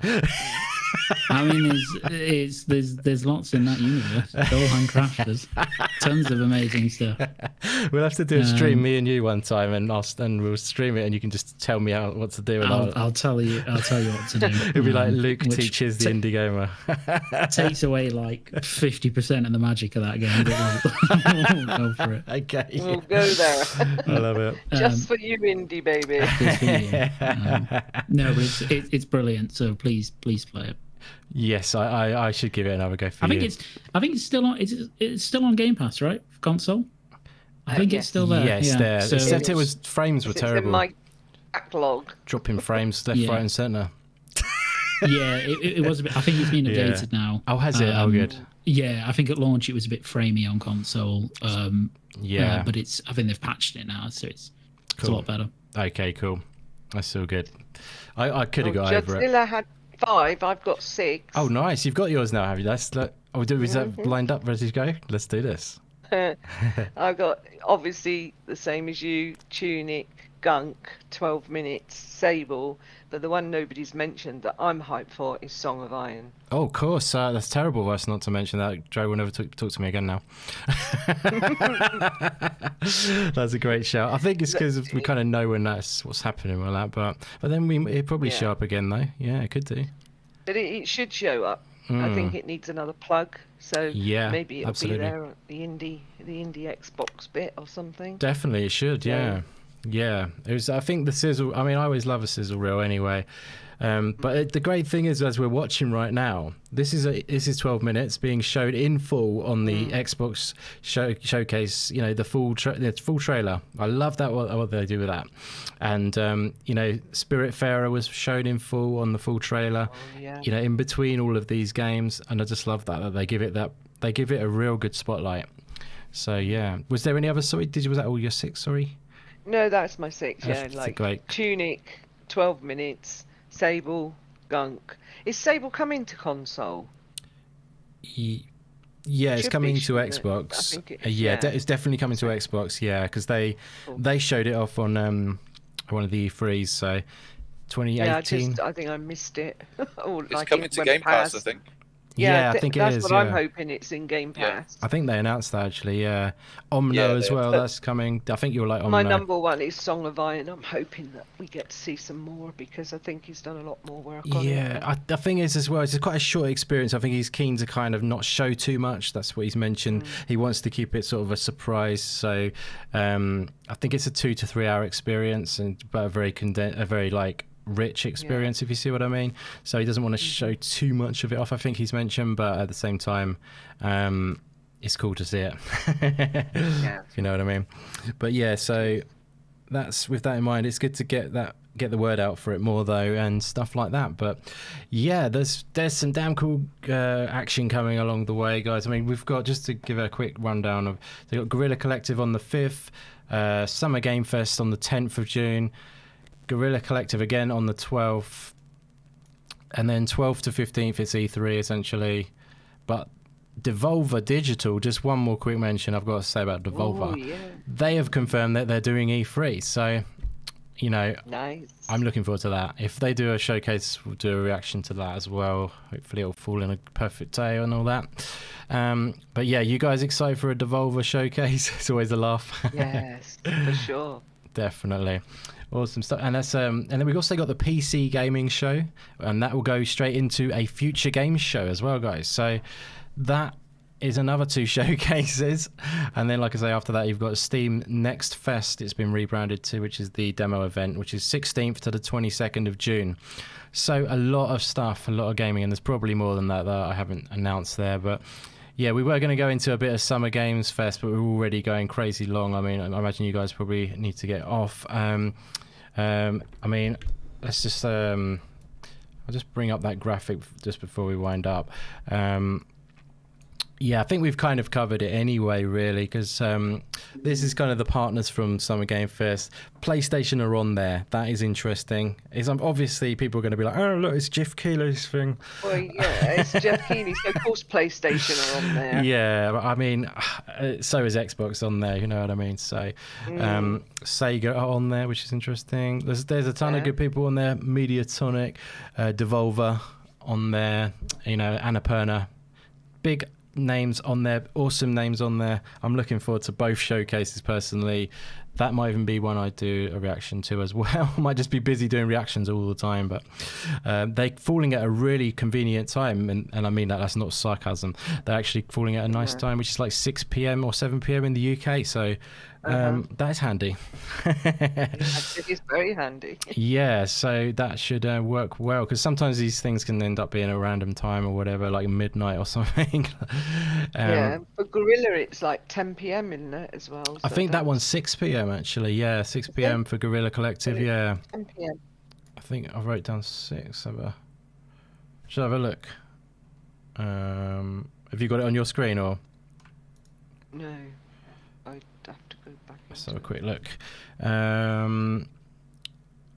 Yeah, 6 p.m. That's right. Yeah. 6 p.m. is it? Yes, indeed. I swore I saw 10 p.m. That might have been last year. I'm losing it. Potentially last year. I'm not sure. I think last year was 5 p.m. actually. But yeah, but that's cool. I mean, yeah. Any of you guys wanted to mention anything about the Summer Game Fest? How do you feel about it? You think it's quite interesting that there's a Summer Game Fest and then 2 days later it's E3. It's sort of a bit crazy. What do you think about that, guys? Is there anything you want to throw in there before we wind things up? No, I'm just glad for all the indies that are coming, all the games that are coming. I just hope all the devs get what they want of them as us to us gamers. You know, it's just going to be. It's just a good time for gaming. It's future's bright, and gaming looks like it's set to go mad, and I love it. And I know that there's going to be some hidden gems from Xbox. Yes, exactly. E3 for sure. Yeah, most definitely. Yeah, it's like Lucas said, like many people have said on yourself, Lupo, it's going to be some new stuff that we haven't seen, and that's often the best stuff, like Death's Door was when we watched the last showcase. We didn't know anything about that. They've really sat on that as well and then kept it back, and just before, like, potentially they're releasing this year like they said, so that's really, like, they've done a good job of really keeping that quiet. I don't know how they've done it, in all honesty. But yeah, now it's got the hype now, and it's got Devolver behind it as well, which is pretty damn awesome. That can only be a good thing. That's a stamp of approval for sure. Yeah, absolutely. But yeah, this has been an absolute blast, guys. Thank you so much, everyone who has joined us for it. Yeah, you are amazing, chat. Thank you very much for being here, guys. It's been a bit of a long one, so I really appreciate that. And if you guys have been here for any part of it, you are amazing. Thank you for the support, guys. I did drop a Discord link in the description a little bit earlier on. If you did want to join the Discord, definitely feel free, and we can carry on the conversation over there, chat indie games, recommendations to each other, all that good stuff. It's all about that positivity around indie games, really. So yeah, definitely feel free to hit up that link and join the Discord. Just looking at this screen right now, this was definitely a fail. Do you remember this last time? They did the behind the stage and it was like exploding. Oh my god, that's something that hopefully they avoid this time. But anyway, guys, yeah, thank you so much. It was a bit of a weird one, that. Thank you so much, you awesome panel. You've been amazing. Let's start with yourself, Lupa. Always a pleasure hanging with you. You are awesome and a true gamer who is definitely of the hardcore variety. And you've brought some awesome takes today, and it's been a pleasure chatting with you. So thank you so much for being here. And where can they find you? You can find me on Twitter and on Xbox Live at Assassin Looper, or Assassin Looper on Xbox. Same name everywhere. And you can find me on Xbox Ultimate in 2 hours time, 2 a.m. UK time, 9 p.m. Eastern. Great bunch of family for me, and we have a great laugh, great fun. The Magnificent Seven ride again. And we talk a lot of rubbish, and we talk a lot of sense. They're mixing it up. So it's a great fun time. And it's been awesome. Thank you so much for having me, Vijay, Joddzilla. It's been great to be on a podcast with you, and Puxley and Luke as well.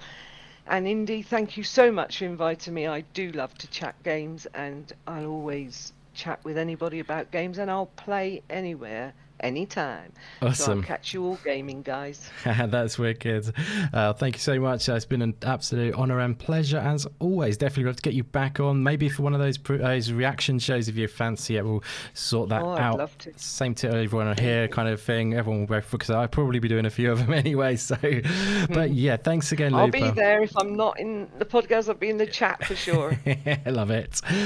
Good stuff. Well, you were awesome today. So yeah, thank you also to my main man, first time on the show today. He was awesome, except for a few audio issues in the first place. Not sure what happened there, but we got there in the end, and you delivered some awesome takes, my friend. We'll definitely have to get you back on. It's a great guy. I always love chatting with you on Twitter and in that Dazcast DM where we hang out sometimes. Yes, thank you very much for being on today, Judzy bro. Where can they find you, brother? Yeah, thanks very much, Indy. Really loved being on today to make my debut on your show, and just like to say to everybody, this guy is awesome. I mean, he's been a really good friend to myself and other creators and other people in the community. So please keep supporting Indy. He's doing an amazing job. Thank you very much. Fantastic panel and chat again. Really, really good stuff. Yeah, be excited. This is our time. Like Lupa said, gaming is a great time to be a gamer, and there's so much stuff coming. So get excited, have some fun. Where can you find me? Well, on Twitter, Joddzilla UK. If you want to drop by and say hello. Obviously, you mentioned my music channel. Thank you very much, and for the help you give me with that as well. My if you pleasure. Want to pop over there and listen to some tunes, I'm doing some royalty-free stuff for creators. Or if you want something written custom, just give me a shout. I won't charge you anything for it, unless it takes 65 years. And maybe a packet of crisps and a pickled egg, maybe it'll be the fee for that one. I don't know, but yeah, go check it out. I've got some game inspired music I've done on there. So Hellblade, I've done a trilogy of music to check out, and the latest one, Cyberpunk, which is a royalty-free one as well. So yeah, thank you very much, India. Really appreciate this, and again, fantastic panel and chat, and I'd love to come back someday. Thank you very much, mate. My pleasure, buddy. Great sign off there, and definitely check out Jodds' channel. He deserves many more subscribers. He's starting out, and he's an awesome guy, as you just hear. You can hear it in his voice. He's such a great guy, and yeah, definitely drop by Jodds' channel. It is in the description below, the link to his channel. It should be. I should hope. I did do them all earlier. I'll double check that after. But yeah, hit up the link below to Jodzilla's YouTube channel, and if you are a creator as well, like he says, it is royalty free. So some of his music he designs royalty free, so you can use it on your channel with the creditation and all that good stuff that he puts in the description. But you'll see that there. He's definitely an awesome guy. Give him a sub. Let's grow Juddsy baby up to over that 100 sub mark. It's time for Judds to take over the world. But yeah, thanks very much for coming on again, bro. It's been an absolute pleasure. Cheers. Definitely get you back on. And next up, Luke, my main man. Always a pleasure hanging with you. Always bringing the hot takes and passion to a good podcast, bro. And he even came in at the last minute when he thought he wasn't going to be able to make it because he's a busy man in real life. But today he came and it was awesome. And yeah, thank you very much for being here, bro. Where can they find you?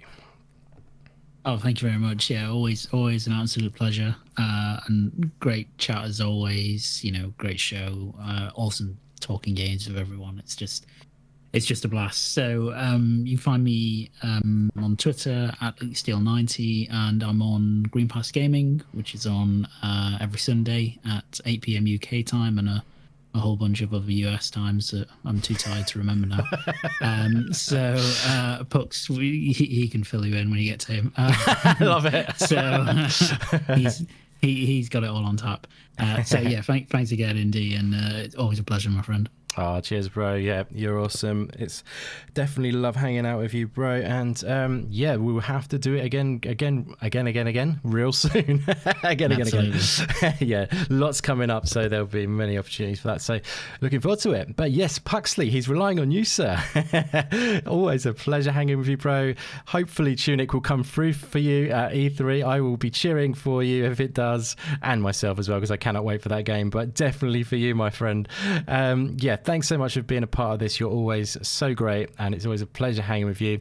Where can they find you, my friend? No, thank you very much, Indy. Thanks once again for having us on. Really appreciate it. I love talking games as much. I always say this to you and everyone else. Great to speak to everyone on the panel as well.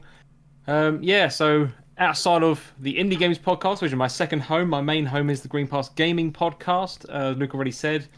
You can find us on Sundays at 8 p.m. UK time or 3 p.m. EST. And the other time, I don't remember. 8 p.m., 3 p.m., 12 p.m. 12 p.m. 12 p.m. PST. East. 12. That's the one. Thank you. Yeah. Yep, that's it. 12 PST, 3 EST, and 8 p.m. BST. Green Pass Gaming. Sweet. Love it, bro. Yeah, that's fantastic. Definitely check out those Green Pass Gaming boys. They are awesome. There's a great crew over there, a very positive community. If you haven't checked it out already, definitely do so. A lot of fun. I always love checking out their shows. And finally, the esteemed connoisseur of gaming and connoisseur of a nice cup of tea too. It's the awesome Vijay, who it's always a pleasure to have by my side on a show. He always brings incredibly articulated takes and that awesome passion, which we love too. Thank you so much for being here, Vijay. Where can they find you? The question that you hate so much, but where can they, sir? No, I just wanted to say sorry for all my limited knowledge and my shameless plugging of Dragon Quest and Hornet today. But I just want to say thanks to the community in the chat for supporting Indy and the show with your time, positive energy, and, well, especially the generosity today, right? And great to meet you, Joddzilla. I've never had the pleasure. And talking of pleasure, it's always great to be on a panel with Miss Luke and Puxley. It's been far too long. even though I was on with Puxley a couple of weeks ago. And Indy, please don't leave me to anchor the show while you visit the water closet. You really should look into hiring Marlene, Rodney, or Mickey Pierce to be on standby. Honestly, everyone nearly went home. They didn't. They loved it. That's when the views spiked. They all. That's when we got all the likes. Mickey Pierce. Yeah. I love it, matey. That's great. Well, you're always good at that. It was always a good one to fall back on for that kind of situation. That's why I don't drink when I much. I just imagined Luke running for the hills when you were trying to pick one of the panel members. Yeah, just muted himself all of a sudden. Everyone's muted. I love it. No, it's been so much fun, guys. I hope it wasn't too all over the place. I think that I always seem to get it a little bit wrong structurally, but No. so, hopefully it was a fun time, and all about positivity is what it's about. Looking forward to the coming events. I cannot wait for all of that. So just look forward now, and then we'll be here before we know it, all the free goodness. So bring it on is what I say. But thank you so much to all the chat once more. You guys are amazing, and every single one of you have hit that like button. Thank you so much for that. If you haven't subscribed already and you love indie games, this is definitely the place to be. So hit that subscribe button, and feel free to hit the notification bell to keep you notified of all the latest content on the channel. And finally, thank you so much to anyone who has donated any super chats today. That is absolutely crazy. I can't believe it. You guys are truly incredible for doing that. Like I say, it's definitely not required in any way, but it is massively appreciated, that kind of support. So thank you so much for that, guys. And just to shout out a few of you guys who have been here at the end. Blue Moon, you've been here a long time. Thank you so much for being here, my friend. 2D OS Games, thank you so much for being here. Smokeback Official coming in at the end. Thank you for being here, buddy. Mace Suko, my good friend, awesome to see you. Thanks for being here. Trevor, thank you so much for being here, my friend. Keeping it simple with the name there. I love it. Vijay there. And Speedy Builder 195 and the Unbannable, thank you so much for being here. And every single other person who came by today, you're all amazing. So thank you so much for the support. We are going to wind things up there, guys. Apologies for the lengthy show once again. But I've had a blast hanging with all of you guys on the show and in the chat. So we'll be back, I think, with the next show will probably be, I think it may well be even... Not too sure. I think it might be the 5th of June for that particular Guerrilla Collective show, if not something before. But keep an eye out, guys. And we'll be rolling with some content for you so very soon. But thanks again, everyone, for being here. And like I say, I will catch you again real soon on the channel. Take it easy, guys. Good night, peeps.